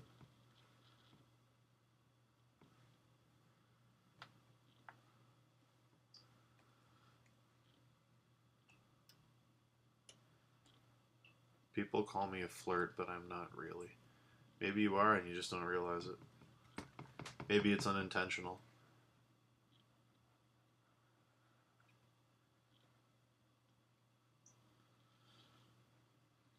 People call me mean, but I don't think I am.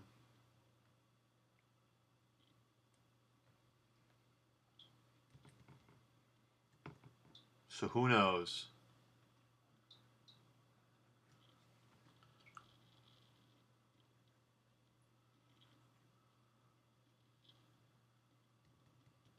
I think it's just my eyebrows. I think people see my eyebrows and assume I'm mean. They go, oh shit. Oh shit.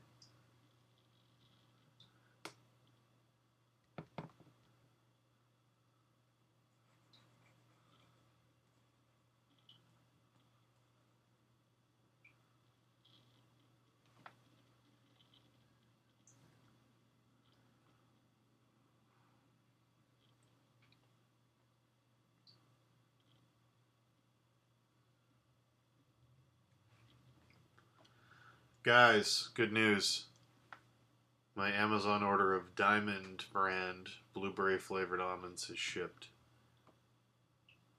Recommended to me by Dave Raposo, almond connoisseur.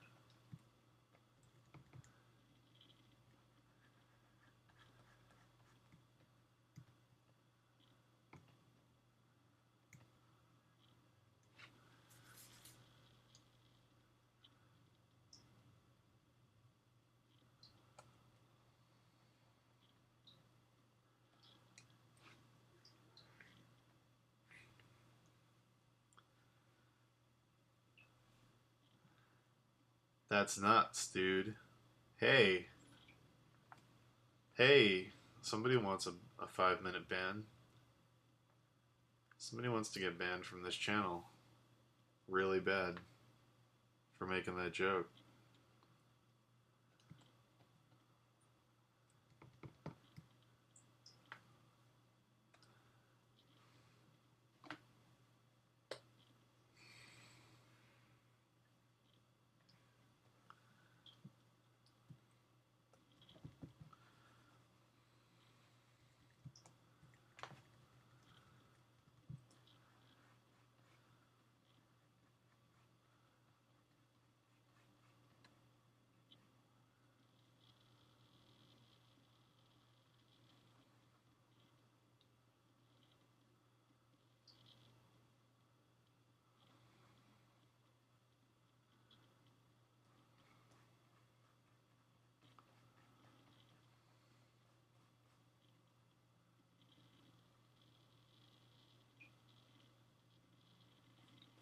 See right there, colorless pony.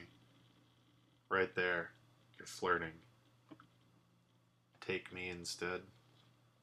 No wonder everyone calls you. See that? You didn't even intend for that to happen.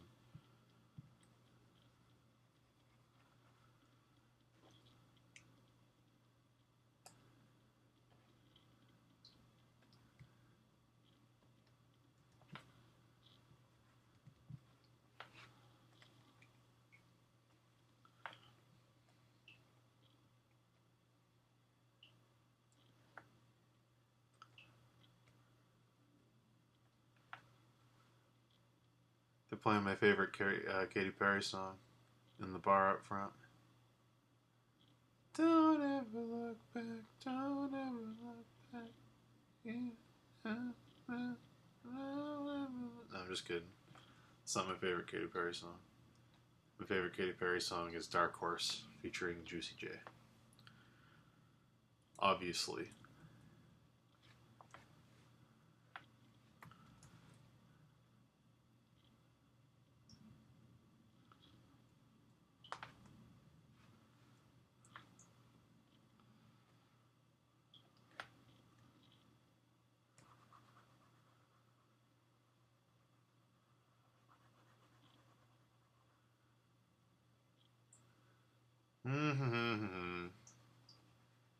You're right. That is flirting. You're correct. You're correct. That's a little forward though. It's kind of creepy. Hey Dan, do you know of any anime with good art and design? Yeah, there's a lot actually. Anime's not like bad all across the board. There's some really good anime. That new Vampire Hunter D movie has like crazy artwork in it, especially the backgrounds. They're like nuts.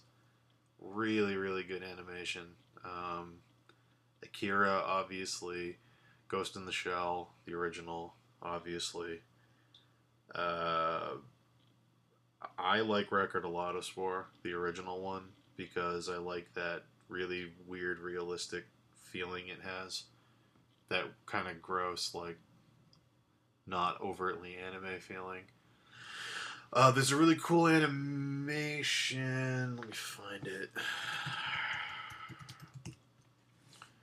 I'll share it with you.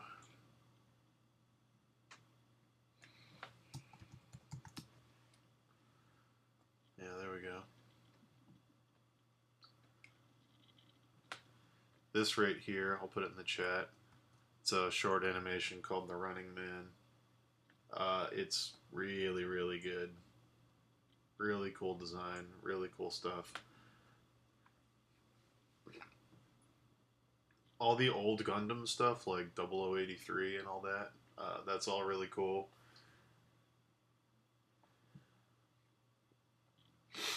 But yeah, I'm not like a huge anime guy. I don't really know that much. I don't watch a lot. I've seen some, like, I guess, I don't know. I've had, like, people that are fans of anime that I went to college with call me, like, shallow or whatever for this, but whatever. I don't care, really. If it doesn't look good, I don't watch it. Like, if the animation and the art isn't cool, I can't get into it. Like, that's like the test for me. I can't watch it unless the art is exciting and it's drawn well and it looks good to me. Like, I can't watch like Inuyasha or something like that. It's just, it looks really bad, and I'll never be able to get into it as a result of it looking so cheesy. But like Cowboy Bebop, I love because the drawings are really really good. The style's really really good. All the machines look really really good.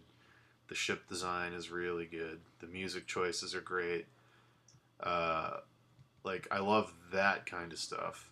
Samurai Champloo, again, the art is really good, so I was able to watch it.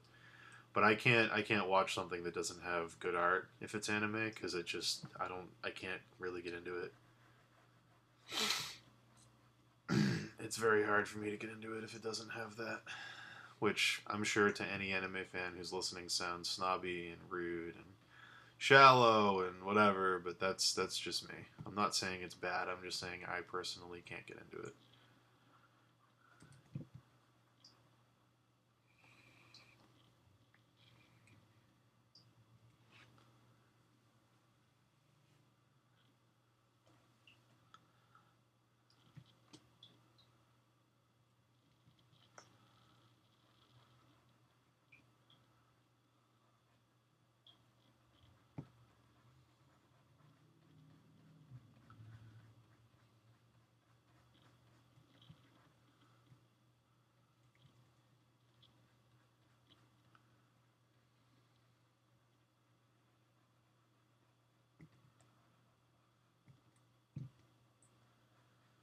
There's only one anime that.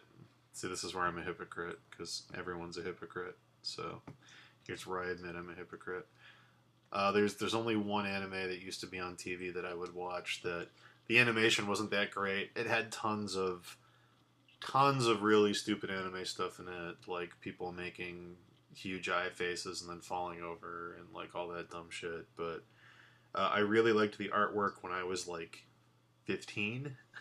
When I was like 14, 15, I loved the way the characters were designed and I loved the ship designs. And that was Outlaw Star. And I watched it on TV every weekend. And it was so cool when I was 15. This anime show about space cowboys that isn't Cowboy Bebop, but is kind of Cowboy Bebop. So I watched the shit out of that. But yeah.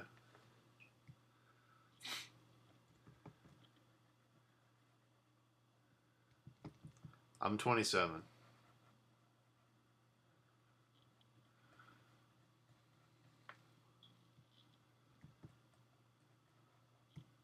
Again, this conversation is going to sound really weird out of context to people on demand.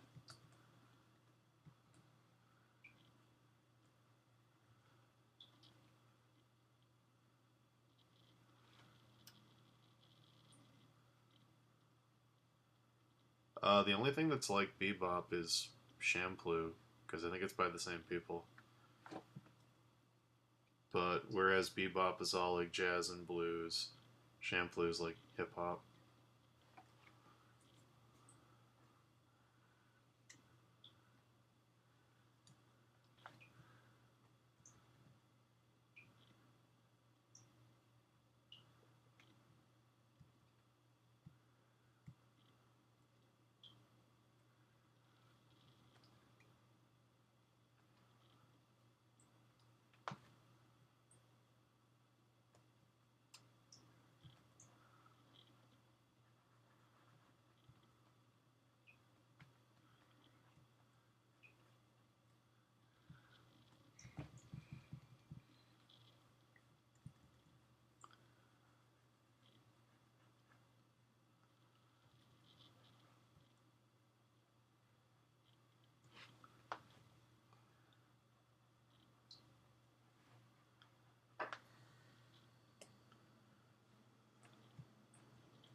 I remember Ninja Scroll.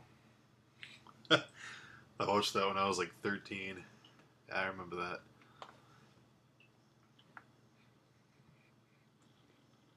My introduction to anime was weird. It was like, I don't know if anyone else has this memory or not, but there's this weird period in like the 90s. I want to say it was like 1997, maybe, where like the Sci-Fi Channel had just come out. Like it was like the first year that that channel was around, and at midnight they would play anime, but it wasn't like any anime. It was like it would be like Akira, or it would be like Record of Lotus War. It would be like something from the 80s. It was always something from the 80s, and it was like really weird because it was that weird sensation of I'm not supposed to be up this late because you're a kid, combined with I've never seen animation like this before. It was like those two things mixed and made like midnight on the Sci-Fi Channel this like weird experience that was just like, especially if you like to draw, it made it this like really weird combined thing where you were like fascinated by it, and it was kind of like special and magical and weird because you weren't supposed to be up that late. It was like this weird like hidden forbidden thing. Like, you'd go to a friend's house to stay the night because, their parents weren't going to be around, and you'd stay up super late, and, like, Akira would be on, and, like, you've never seen anything like it before, and it was crazy. Ghost in the Shell. Once there was one that had nudity in it called Wicked City, and my friend's mom came home while we were watching Wicked City, and there were, like, anime boobs on the TV, and she, like, freaked the fuck out and threw the control against a wall and screamed and, like, had a fit, but we, like, didn't understand what the problem was because it was a cartoon. We were like, what's the issue here? Like, we don't get it. Like, it's on TV. It must not be that bad. But no, yeah, that was my introduction to it. Was the original Vampire Hunter D would be on, or something really weird. It was always something really weird. It wasn't like what anime is today. It was like some really weird thing with like a synthesizer soundtrack, and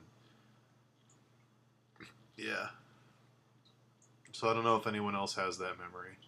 That might just be me, but when the Sci-Fi Channel first came out, they would do that all the time, and it was really really cool.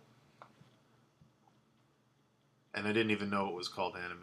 I didn't like have a name for it. It was just that really cool cartoon that was on at midnight. And then they started playing these ads like a year after that happened. I guess it started getting popular, so they started playing these ads where it'd be like, it's not your parents' cartoons, it's Japanese animation. Anime. And I was like, okay. I guess I'll call it that if I have to. Like, I prefer the term weird midnight cartoon, but hey.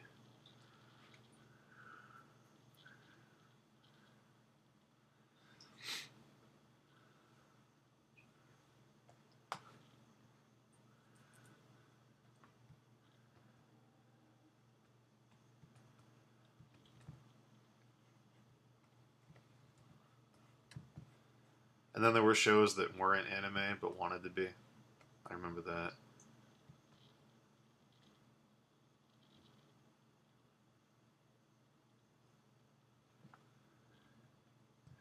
Oh yeah, and then there was like, what was it? I saw something. I saw two movies on Sci-Fi Channel at midnight that like changed my life. Oh, they were both Miyazaki movies. That's what it was. Yeah, yeah, yeah, yeah, yeah.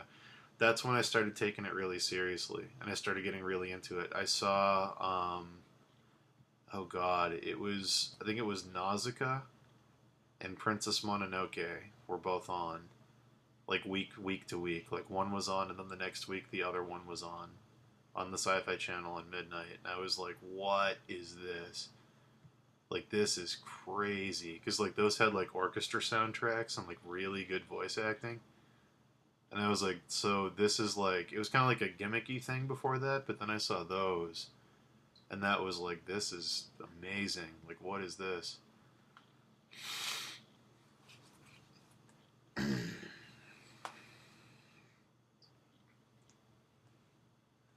I don't even consider Miyazaki movies anime really, but at the time I did because I didn't know what they were. Like I didn't know what Miyazaki was, but yeah.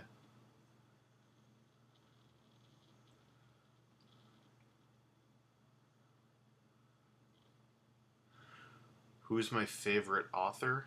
Uh, um, I mean, I've got a few. I don't really know if I can pick a favorite. Probably, I don't know. Charles Dickens is probably my favorite. I've read more books from him more times than any other author, so I guess that means he's my favorite. Um, I love Stephen King. I've been reading a lot of Stephen King lately because I found Stephen King really late. Like I never read his stuff because I was familiar with like the TV versions of his movies, so I thought all of his books were lame. But then I realized when I started reading The Dark Tower that TV just got it wrong, and that all of his books were awesome. So, yeah. Who else? Yeah, The Dark Tower. The last two books were fucking trash. But come on, the first five books were amazing. You got to admit that. Ivan, you got to admit that. First five books were great. Last two, trash.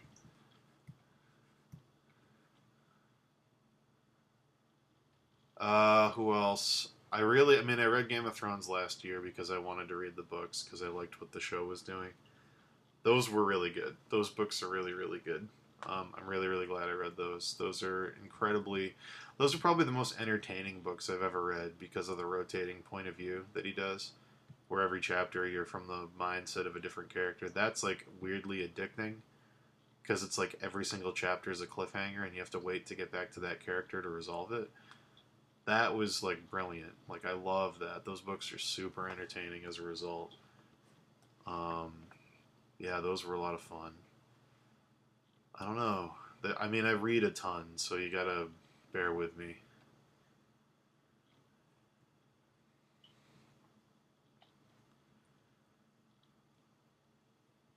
Uh, L. Frank, L. Frank Baum.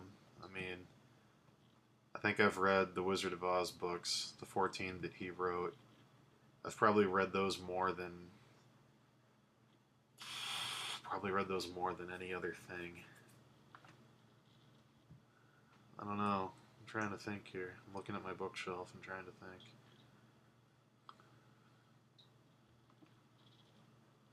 See, it's weird for me. There's so many. I don't really know how to give you a straight answer because it's like The Hobbit's probably my favorite book, but Tolkien isn't my favorite author. So it's like I don't really know what to tell you. Sorry. I read a lot.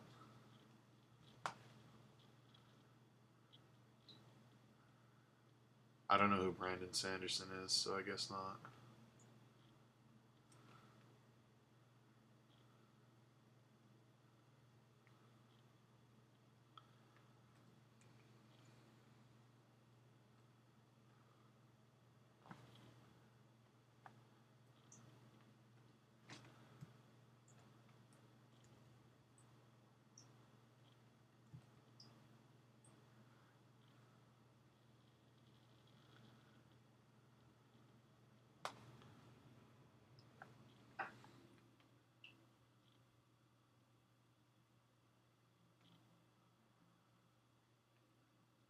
I don't read a lot of fantasy. This is again where I'm probably gonna sound like a dick. I don't want to offend anybody, but I don't read a lot of fantasy because I think most of it, by definition, isn't very good.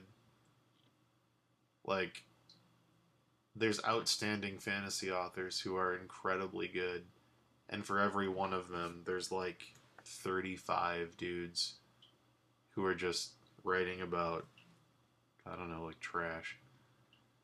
And like I've started so many novels I can't finish because it's just not doing it for me.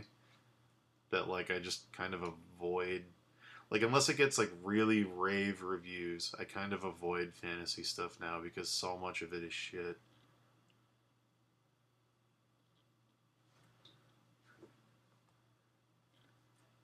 Like people love R.A. Salvatore books. I can't. Like I'm never gonna care about a dark elf and his panther. Like I don't give a shit. Like I don't know. I'm just never gonna be good at that.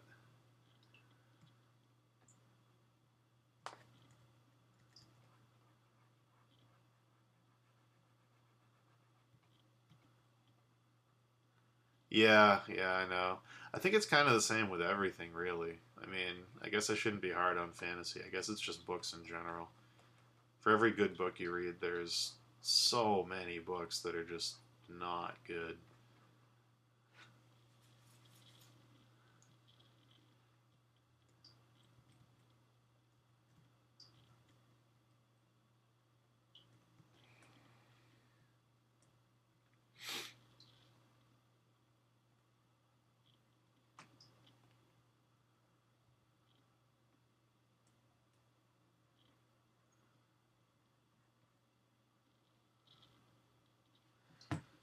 Hmm.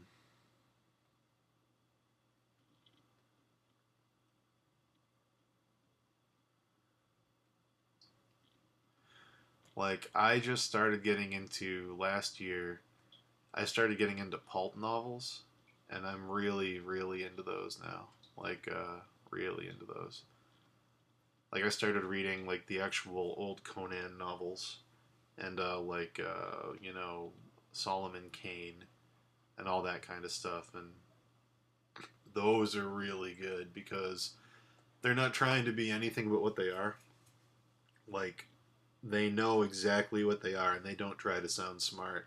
They don't try to make a bigger deal out of what's going on than what's going on. Like, they're strictly there to entertain you and they know that. And I love that. I love that they just understand that that's what they're there to do. Especially Solomon Kane. Solomon Kane was like really, really good. If you guys don't know who Solomon Kane is, he's the Robert E. Howard character. I think it's Robert E. Howard, right? He's the Puritan, the Pilgrim guy who's got the sword, the gun, and the staff, and he basically travels across New England and fights evil. Or maybe it's not New England, maybe it's actual England. But anyway, he's a Puritan. He's like a judge-looking dude. So good.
Hmm.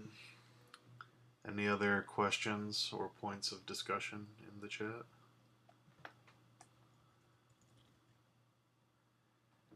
Again, sorry, these paintovers are kind of one part paint over, one part discussion. So if I was just painting over, it would go a lot faster, but I'm kind of using my brain to talk to you guys. But I like doing it better that way. I think you get more out of it that way, even if it's just something to listen to while you're working later. But feel free to ask questions about anything you like. I'll be more than happy to talk about it. I'm just kind of playing with this piece at this point, so.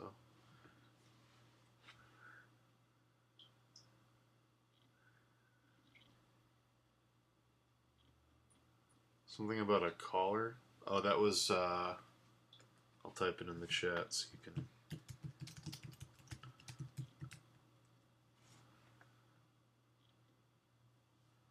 That was my favorite when I was a kid.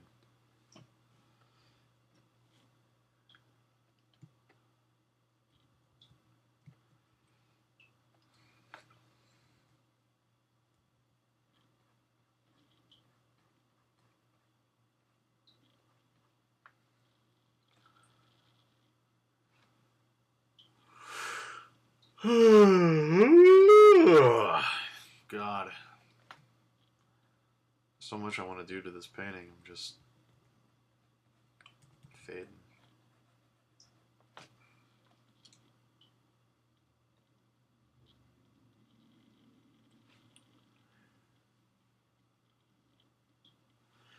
Yeah, it's the thing about Record Alatus 4 was that it was actually based on a D&D campaign. The guys who made Record Alatus 4, just those were their characters in the game they played, and then they turned it into a serialized thing. So like they'd play it in sessions, and they'd have somebody there to record the sessions, and then they'd turn that into a serialized thing, and then it became an anime. So it's literally a Dungeons and Dragons anime, like literally that.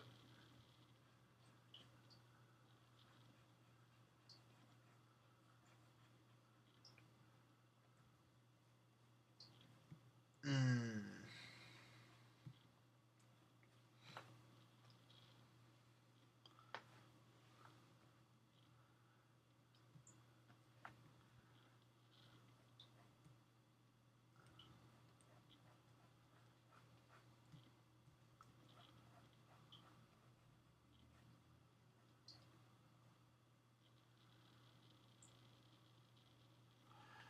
I'm just kind of playing with the actual folds the dress would have.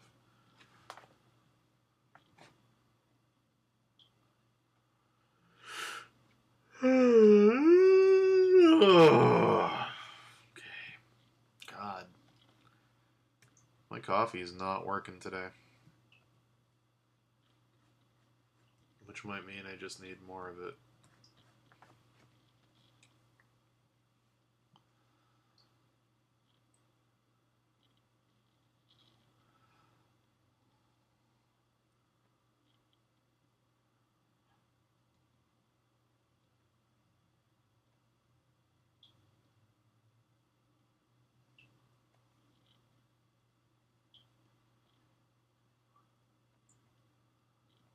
Gonna reduce this.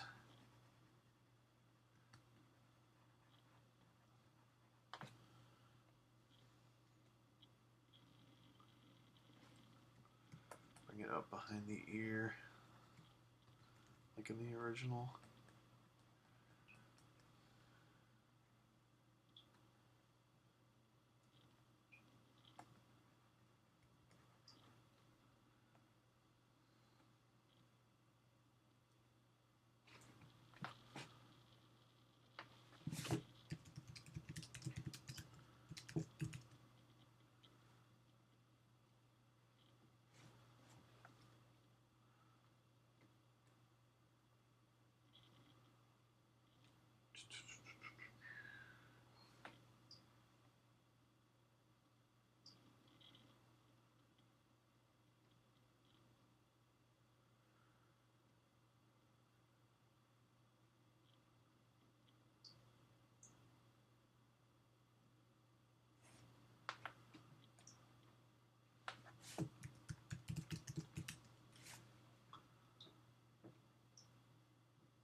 Sorry, looking at some reference.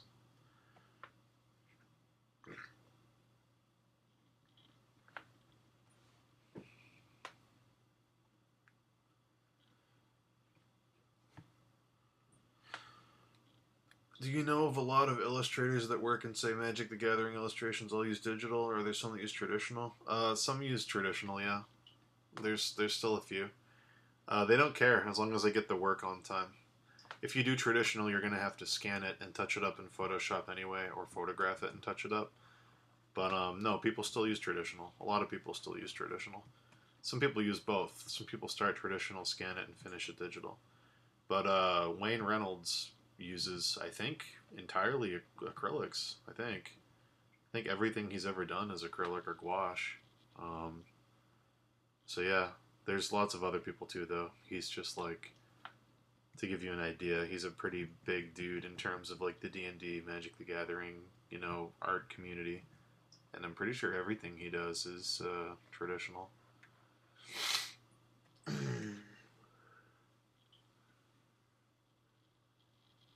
Yes, I changed the mountaintop line to fit the piece better, so she's cropping over it. It also leads into her eyes. Yep.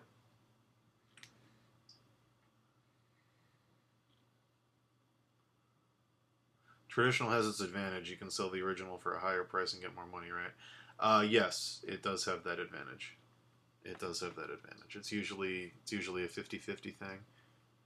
They'll commission the piece for whatever, and then you'll go to a con and you'll sell the original to some fan, and you'll get another, at least what the paycheck for the piece was back. Probably more. But, yeah. Digital is faster and easier because of the tools it has. Easier is like technically it's easier, but it might not actually be. That's more based on the individual using it and what they're comfortable with and how much they know and understand it. But it has the potential to be easier because of, color correction tools and, like Command Z to undo and all that stuff. But doesn't necessarily mean it is easier. There's people who can run circles around digital illustrators with traditional if they know what they're doing. So it's not like one is better, neither is better. It's all about who's using it.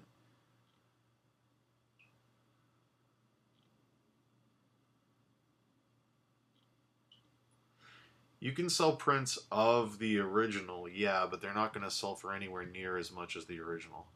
You can sell an original painting you did for something like Magic for thousands of dollars. Like, lot of money, especially if it becomes a popular card. Lot of money. But prints are only going to be, $30 tops.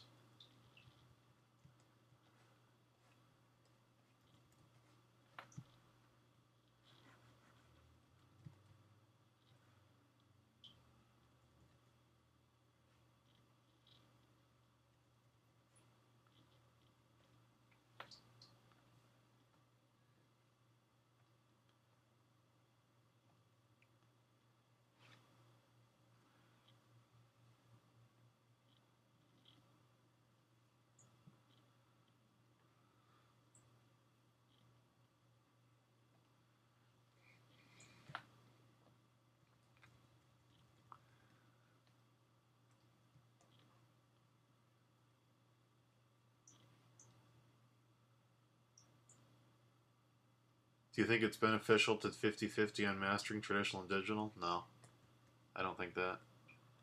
I think it's beneficial to go with whatever medium you want to go with, whatever you feel more comfortable doing, whatever seems right to you. Everyone's different.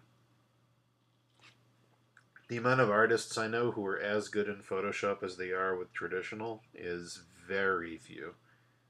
That's a small club. Go with whatever works for you. One isn't better than the other. That's the thing. It's like it doesn't matter which one you choose. It's just whichever one seems right to you, whichever one you're more comfortable in. I'm comfortable in both, but for the nature of the work that I do, I kind of have to use Photoshop. There are jobs that require you to use Photoshop. For what I do, I have to use Photoshop. Um, But if you want to do stuff like magic and stuff like that, you know, they don't require it, but, you know, you have to get to magic first. That's the thing. You might have to do some jobs that require Photoshop while you're on your way to getting to magic.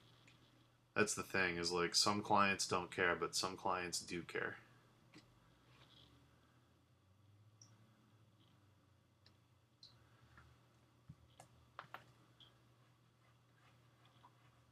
Like, I need to work in Photoshop for the stuff that I do, because I do a lot of, primarily I get hired to do character design. Um, that's basically it. And a lot of times with character design, people want to see variants. And to do a variant, it's just so much easier to have a digital file where I can copy the character 4 times on the same sheet and change little tiny things here and there as I go through. That's so much faster than painting something, letting it dry, then painting over parts of it, letting it dry, painting over it again, letting it dry. And then once I do that, that original's gone. Or photocopying it and then painting over that. It's like, you can do that traditionally, but it's like, it takes so much longer. Like, just for an example, like this, I'm doing some creative consulting, some art directing with some people right now. And this might look like scribbles. I'll zoom in though, but this is why I use Photoshop, is because they want to see variations of the same thing. So it's so much easier for me to go, okay, here's idea number 1. I'm going to copy it 3 times and change little things based on your feedback. And then I can come down here and do like color variants, and you know, it's so much easier to do the sketch and the planning phase of stuff like this.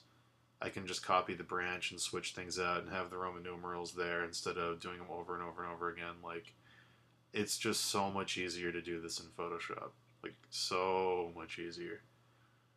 So, yeah, for the nature of the kind of work that I've been doing and that I want to do, I'm a Photoshop guy. But in my free time, I love painting traditional. That's how I started to paint. It's got my roots in it. But, yeah.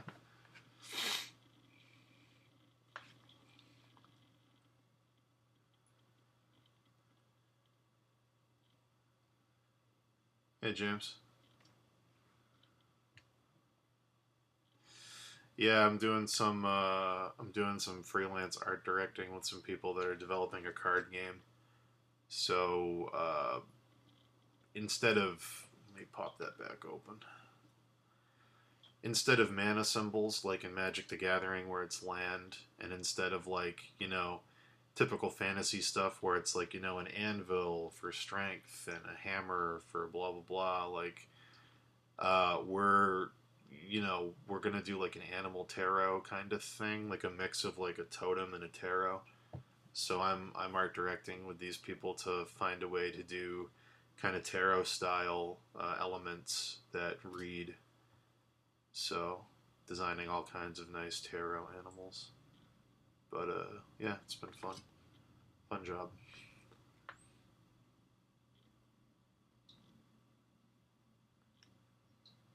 And yes, snakes are just dildos with faces. You're correct.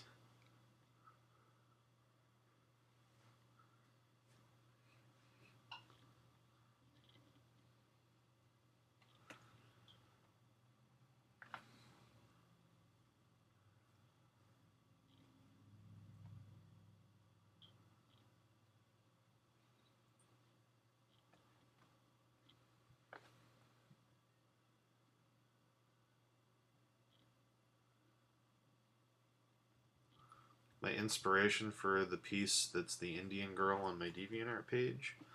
Uh, Inspiration for it. Well, that was for a blood sport that I started back when me and Dave used to do the blood sport challenges with Crimson Daggers. One of the last ones we did was called Guild of Golems, which was our knockoff League of Legends, where you develop a hero and a partner, which is their golem, and it would be for like a MOBA style game. Um, it was for that, but I couldn't finish it because of client deadlines, so I finished it later. But the inspiration for the character design itself was uh, the name, which I can't pronounce. I'm going to say Osha, but that's not how you pronounce it, I'm sure. It just means like ghost or phantom, and that was really it. I wanted to design her so she looked like at a distance, she would look like a ghost. It's basically just a hood, a white hood with a white robe. And the idea is that she's like if I was in charge of like an IP like Tomb Raider, that's what I would do. I wouldn't have Lara Croft and I wouldn't make it modern. I'd make it like a weird 1800s thing when tomb raiding was actually a thing. Because in the 1800s, tomb raiding was a thing. People were breaking into tombs, digging into crypts, all that stuff. They were going all over the world. There was an adventurers club, an actual real adventurers club in England where these dudes would meet and say, we found ruins in South America and there might be treasure. Let's get our guns and go there and break into the tomb and get it. Or we found a new thing in Egypt under the pyramid and, we're going to need 7 men to go there and it might be very dangerous and there could be traps, and they'd go and do it. And, like, that was a real thing. So if I was in charge of Tomb Raider, I'd set it in the 1800s and I'd base it on all those real things that actually happened. But yeah, that's basically the idea for that character, is that she's called, the Phantom or the Ghost or whatever. She goes into tombs and steals treasures, and I set it in that Middle Eastern setting because I think that's just more visually fun than Western stuff. I think like Western, like, I'm a knight and I'm from England is like, I'm really bored of that. I still do a lot of it, but it's like kind of played out at this point. But yeah, I just really like Middle Eastern design a lot. By the way, if anybody wants a good book to read about the Adventurers Club that we just talked about, the Guild of Adventurers in England, they're making a movie with Benedict Cumberbatch called The Lost City of Z, which is based on a book called The Lost City of Z, which is one of the best books I've ever read. And it's a true story about the man who thought he found El Dorado, the city of gold, and he went there and never came back. But they found his diary. And oh boy, is that a good true story.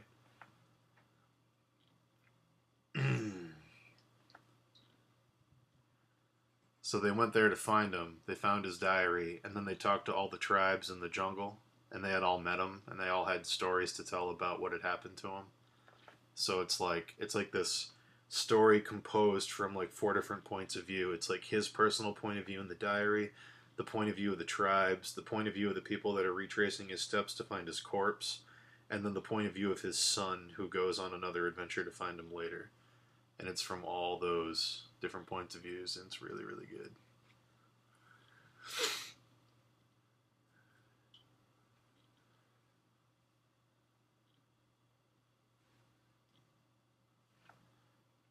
There's one part, this isn't really a spoiler, I just want to give you an incentive to read the book because it's a really good book. This was in like the 1800s, and none of them knew what an anaconda was because no one had ever seen an anaconda. Like, that's why this book is so cool, and that's why that time period is so cool. They didn't have the knowledge resource that we have today for these areas. And he describes in his journal something moving under their boat in the river, some leviathan of size that he could not comprehend. And it comes out of the water and attacks one of them at one point, and he shoots it like 7 times with his revolver, and it doesn't die.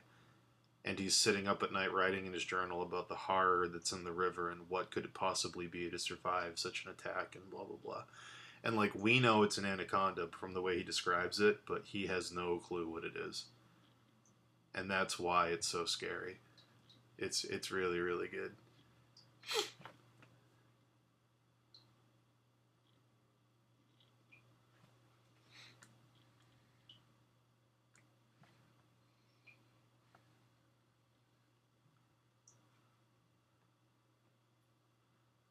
Oh, God.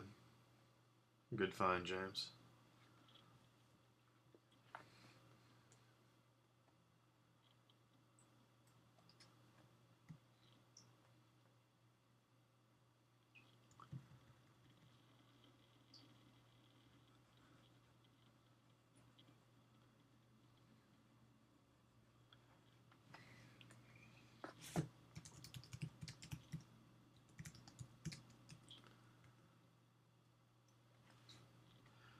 book was called The Lost City of Z. Z, the letter Z.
I'm trying to wrap this paintover up so I can move on to the next one. I'm officially noodling and taking too long.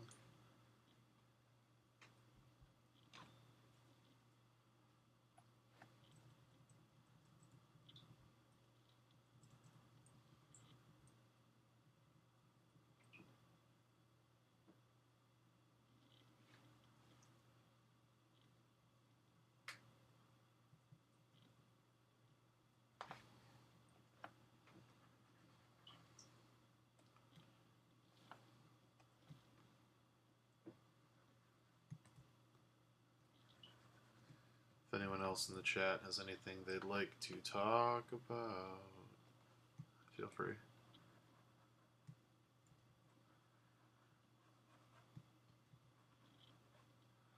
Everybody see the hot new Ninja Turtles trailer with dubstep? Because dubstep just came out today.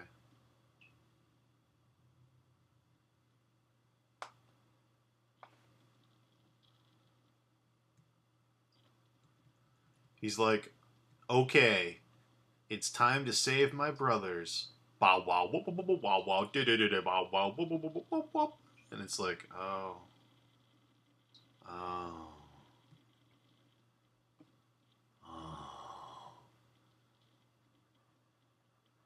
Are they aliens? No, that would be stupid. Remember when we told the internet they were aliens and everyone hated it, so we put this line in the movie to make a joke about it so people wouldn't be mad anymore? Aliens are stupid. They're turtles and they're ninjas. But not aliens, because that would be stupid. Get it? Hi, I'm Michael Bay. I'm producing this movie. I'm making a joke that turtles and ninjas being the same thing are dumb enough. So why did you all get mad when I made them aliens? Because I have contempt for my audience. My name's Michael Bay. Hello. See my fucking movie. Transformers 4, Ninja Turtles, both coming out this summer. Fuck yourself.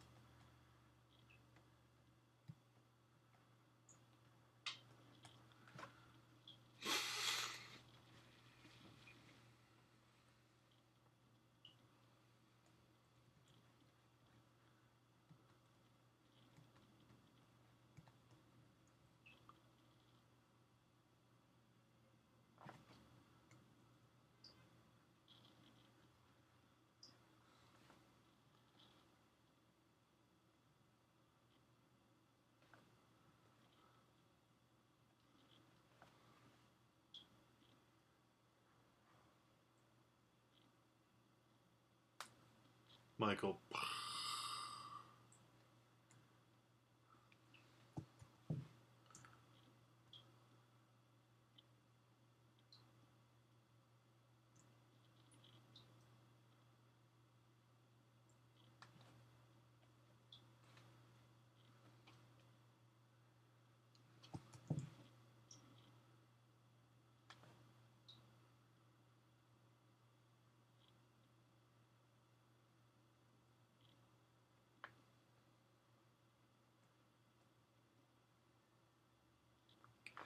Though I will say, I was originally making fun of the movie, like a lot of people were, because Splinter was a white guy. I mean, Shredder was a white guy. I don't think Shredder's a white guy anymore. I think they're doing that fake out thing where you think he's Shredder, but then halfway through the movie, they reveal the real Shredder, and he's an Asian man. And then you go, oh, oh. And then you lean over to the person you're with and you go, that's the real Shredder. Oh my god. Oh my god. Oh my god. You go, that's the real Mandarin. Oh. I can't believe they twisted it.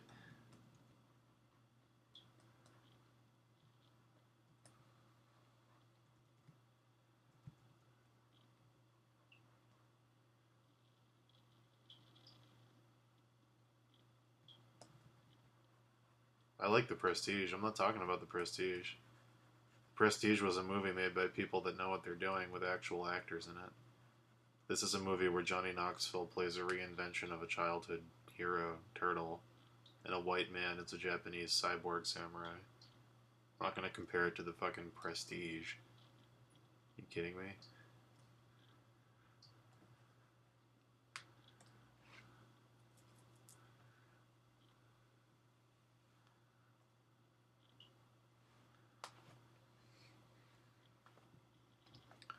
The Prestige had David Bowie in it. This has Whoopi Goldberg. They're not comparable.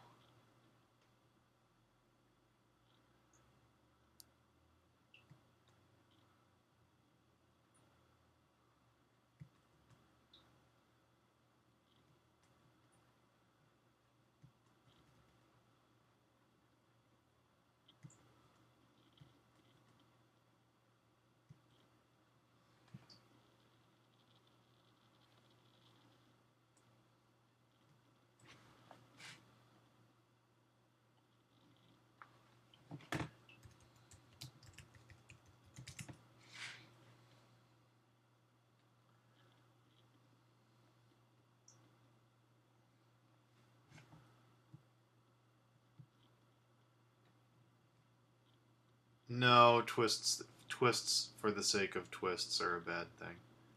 Twists that have to do with a plot that's been built up are a good thing, but just having a twist is shit.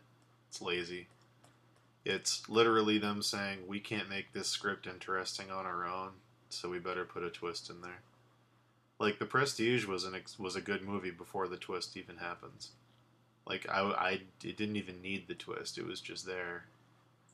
And it was good, so it worked. But, like, Ninja Turtles is just like, well, I don't know. Maybe we should, like, put a twist in there?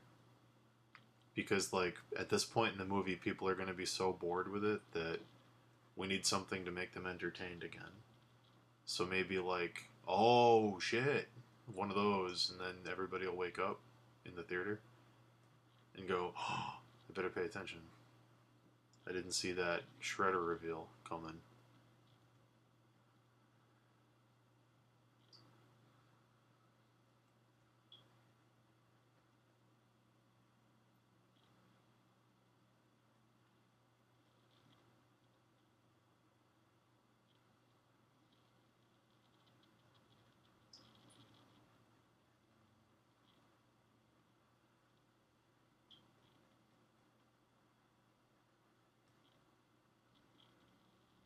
Hmm.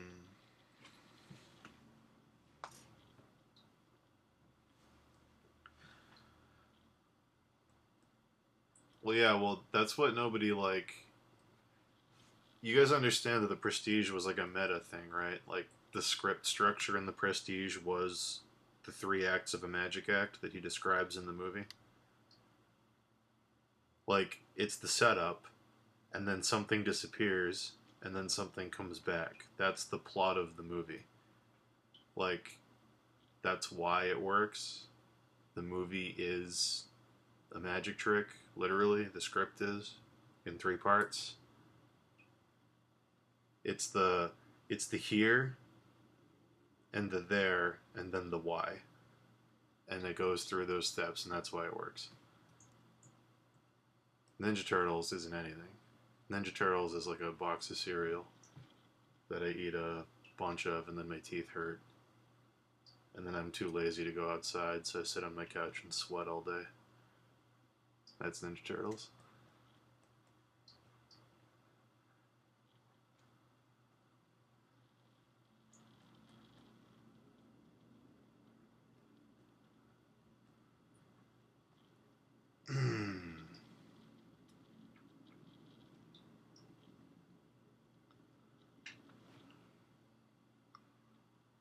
Dan, do you watch Game of Thrones? Yes.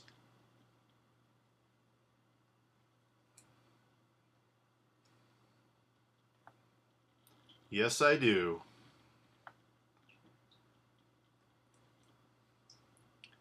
I also read Game of Thrones and all of the books after.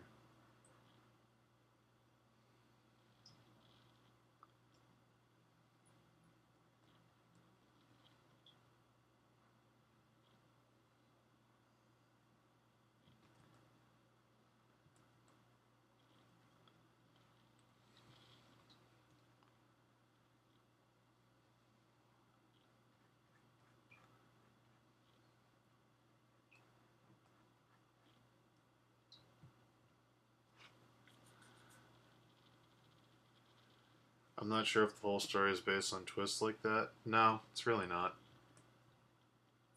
Everything in Game of this is the thing about Game of Thrones that nobody gets because they haven't read the books. And again, time for me to sound super pretentious and oh boy, ooh. Everything was planned from the beginning before he started writing it. So everything has a reason why it's happening, but you don't realize the reasons in order. So things that happened in book 1 don't get explained until book 5 when you meet the character who's responsible, and vice versa. So things that seem random really aren't random. You just find out about things out of order. But yeah. Just tons and tons of setups and payoffs. There's payoffs in book 5 from book 1. There's things that get revealed in book 1 you don't even find out about till book 5, and then you go, oh right, they talked about that, I didn't even catch it. There's all kinds of weird shit like that.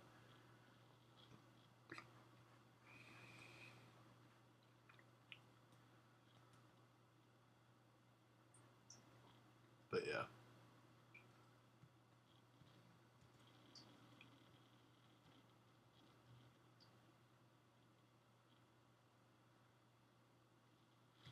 but then you've got a TV show that can't explain in detail the amount of stuff that the books can, so a lot of the stuff seems more random because they can't explain it more.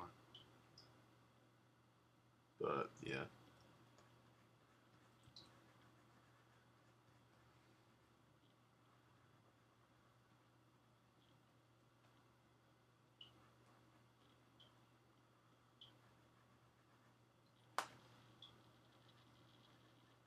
I'm painting a butterfly.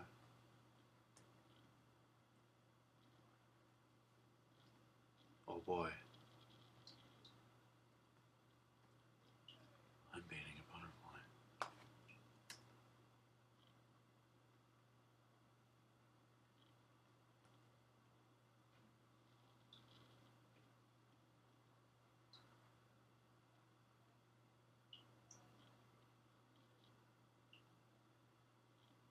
Leave me alone about the Red Witch.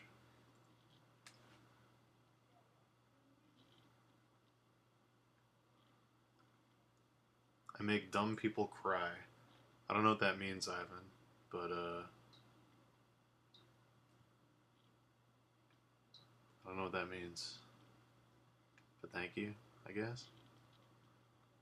I'm gonna choose to interpret that as some kind of compliment.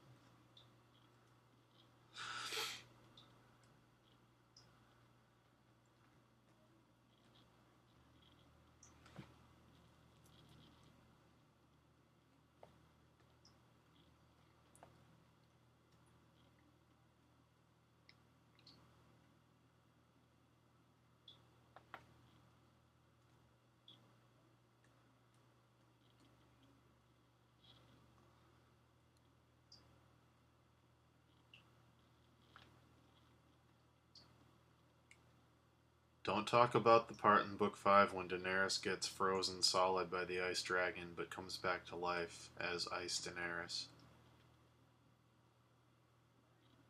Don't talk about that major spoiler.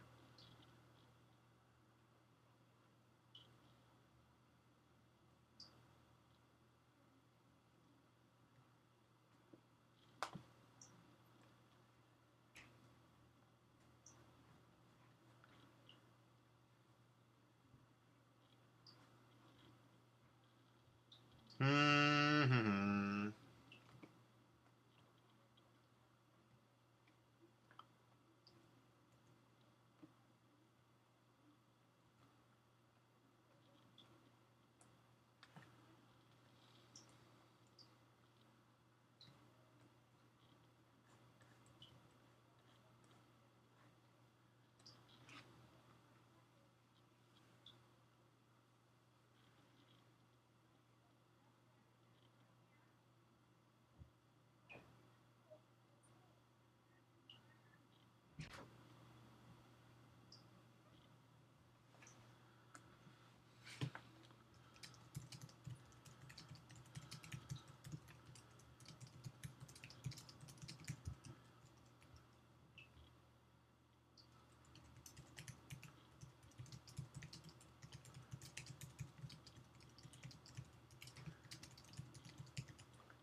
Hmm.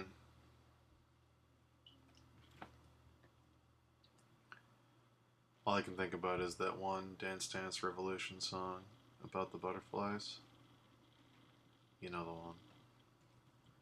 Something about samurais and butterflies and I. Green, black, and blue make the colors in the sky.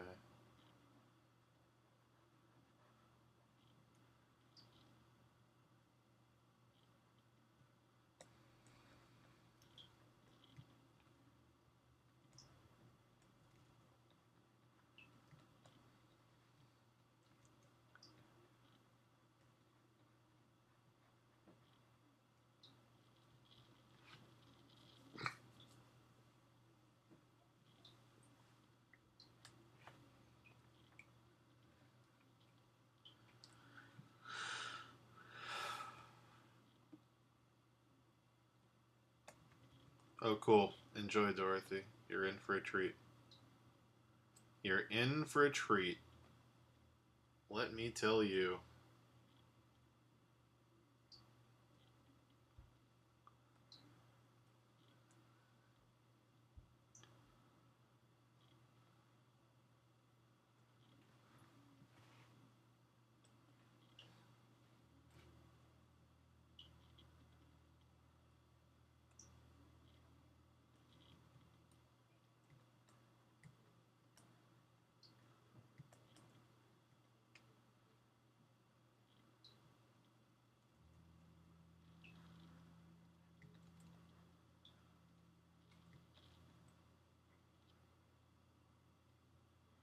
Godspeed, James.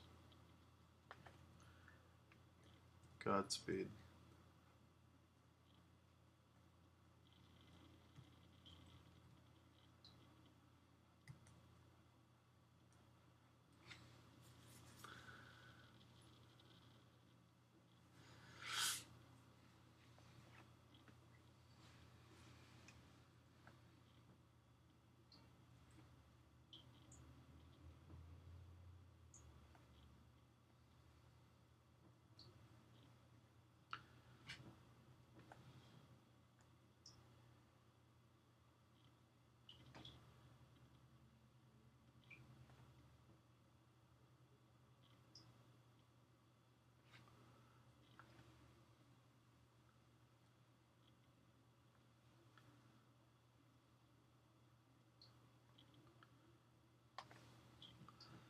Might crop in.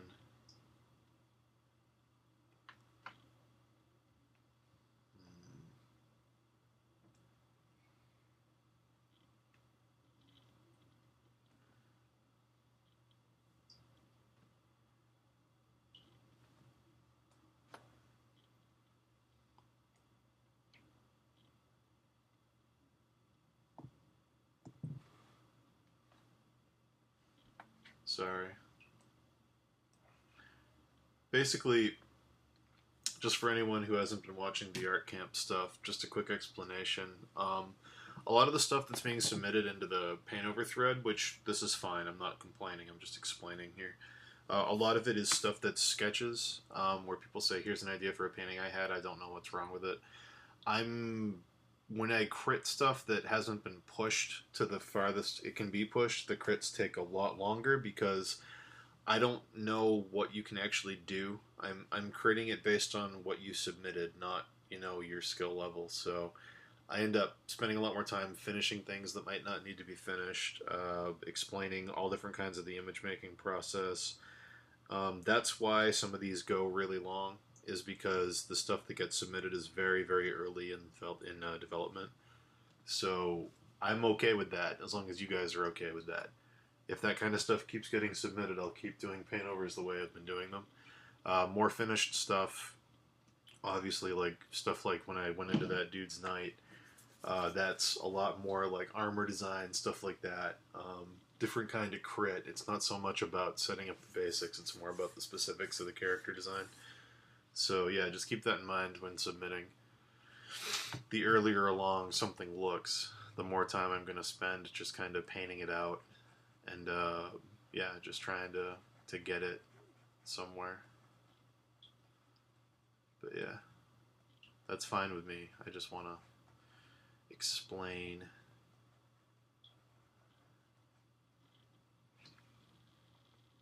I don't want to just give you a red line of, take the anatomy here as opposed to here, and good luck. Like, I don't want to do that.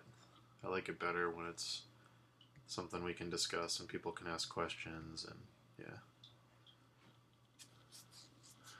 How long do I think I'll be streaming? Let's see. Probably another at least 4 hours. Yeah, probably for a while.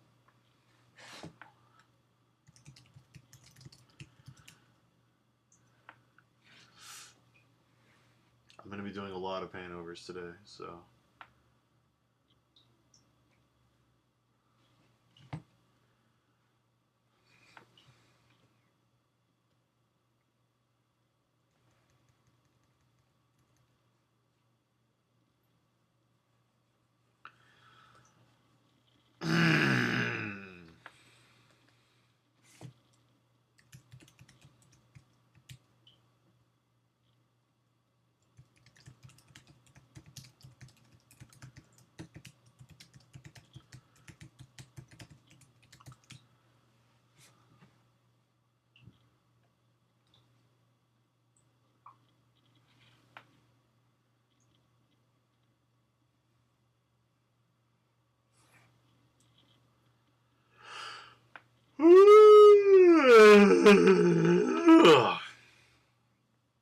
There's a yawn.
So the mountains just felt a little tame for me. They were so low that it was like they might as well have been part of the sky. So I'm gonna buff those up a little bit.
Let's see.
Enjoy the silence.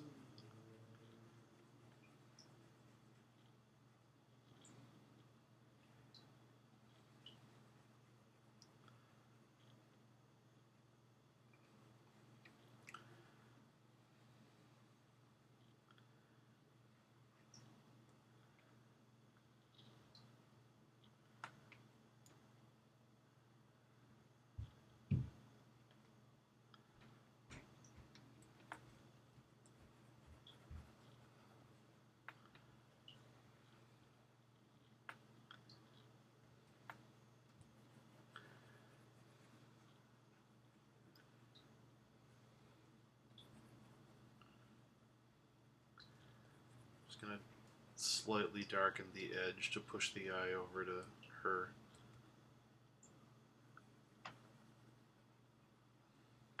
Not super dark like it was in the first one, where the bottom's basically just black, but a little bit.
I'm using a multiply layer. I'm selecting local colors in the piece to add shadows.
I need to take a break and walk around and get more coffee, so I'm gonna go in a minute.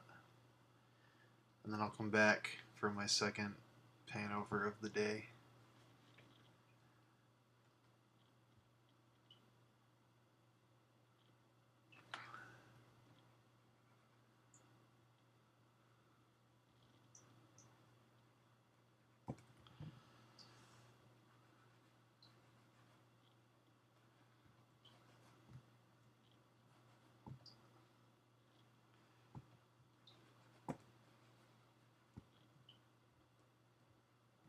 anyways, this is my suggestions for where to go with this piece based on what you started with.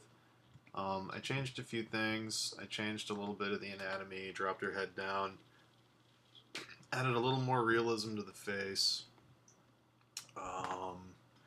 Changed the mountains in the background to serve the composition, changed the lighting of the field to make it feel more like she's the focus of what's going on. I forced some narrative with the butterfly. Again, if you think that's not something that you want to do, or not in line with what you wanted the illustration to be, or just something in general that isn't working for you, you can change other things too. Maybe she's looking at something on the ground, maybe there's an animal on the brush, maybe there's a particular flower she's looking at, but it just felt a little void having just a girl in a field for no real reason. It felt more like a study of something that isn't actually a study. It was just kind of, she was just kind of there. So, you know, forcing a little narrative to make it an illustration is a good idea. A couple little things that I would change if I had a little longer. That back arm is, the forearm is much too long. I would bring it up. Maybe I can do that real quick.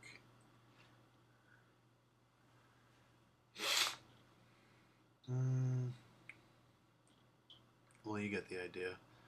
The anatomy in general, kid anatomy's tough. She feels like she's a kid or an adolescent. So that's always hard.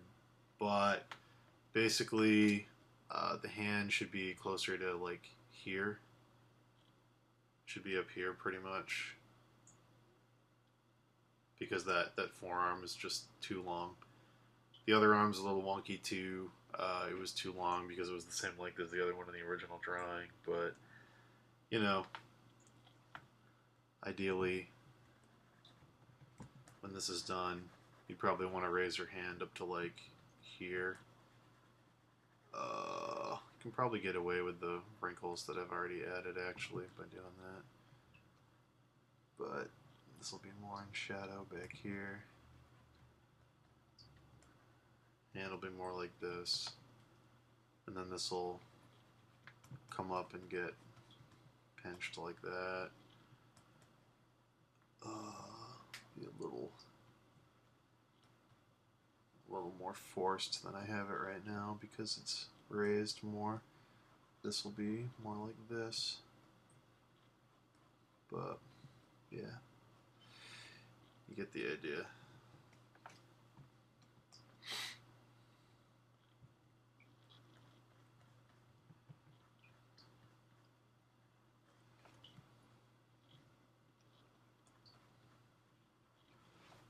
Something like that. See what I mean? About that arm just being too long in the back. Head might still be a little too big. I'm going to call it stylized based on what you started with, but if you're going for realism, shrink it a tiny bit.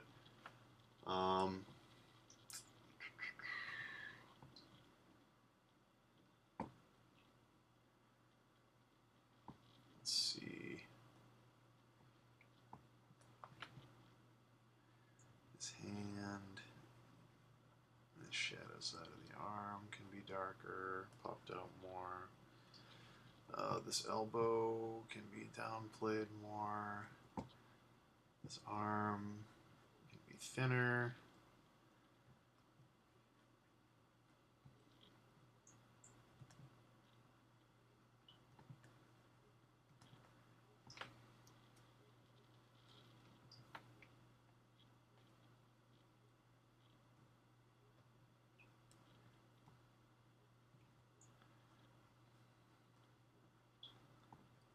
But yeah. Anyways, break time. Gonna go recharge, come back. And I'll probably be back in like 20 minutes, half hour, probably. I'm just gonna make some coffee and walk around my house a couple times. Or ride my bike and something. Just gotta get the blood flowing, so yeah, I'll be back shortly. But yeah, so this is my basic paint over of what to do with this piece. Sorry it wasn't more in depth, like I said earlier. The more rough something is when it's handed to me, the less I can really do with it, because I gotta, look at where it starts versus where it's gonna go.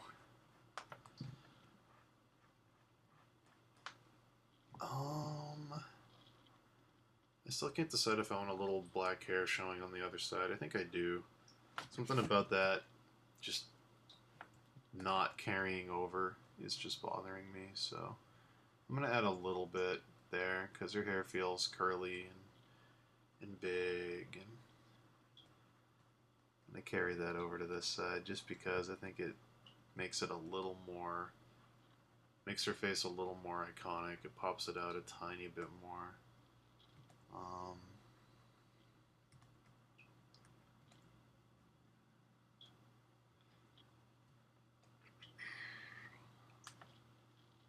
Can't decide if any should be hanging. Maybe. Some little scraggles. But yeah.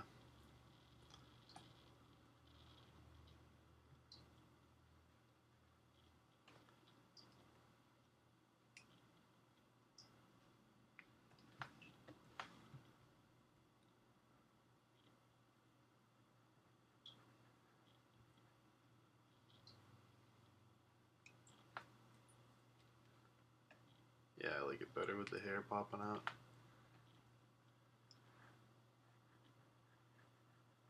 And if you want to add a little more life to it, you could imply the bow that's tying the hair back here.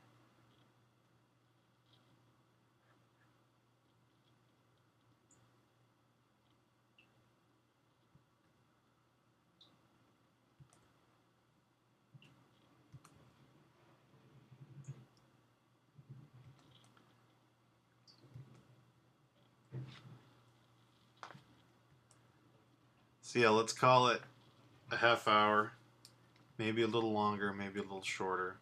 I'll be back on here for my next paint over, which I'm not sure which one it's going to be yet, but we will figure it out. So, as I drop some final light into this face for a little punch on that side.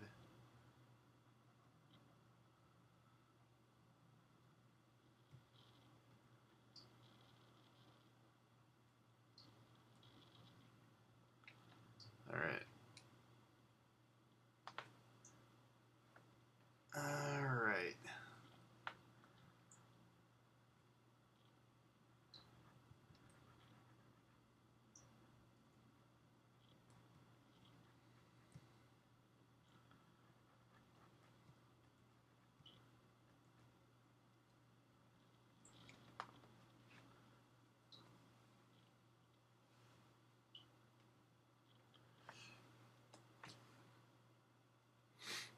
Alright, I'll be back. Let's call it a half hour.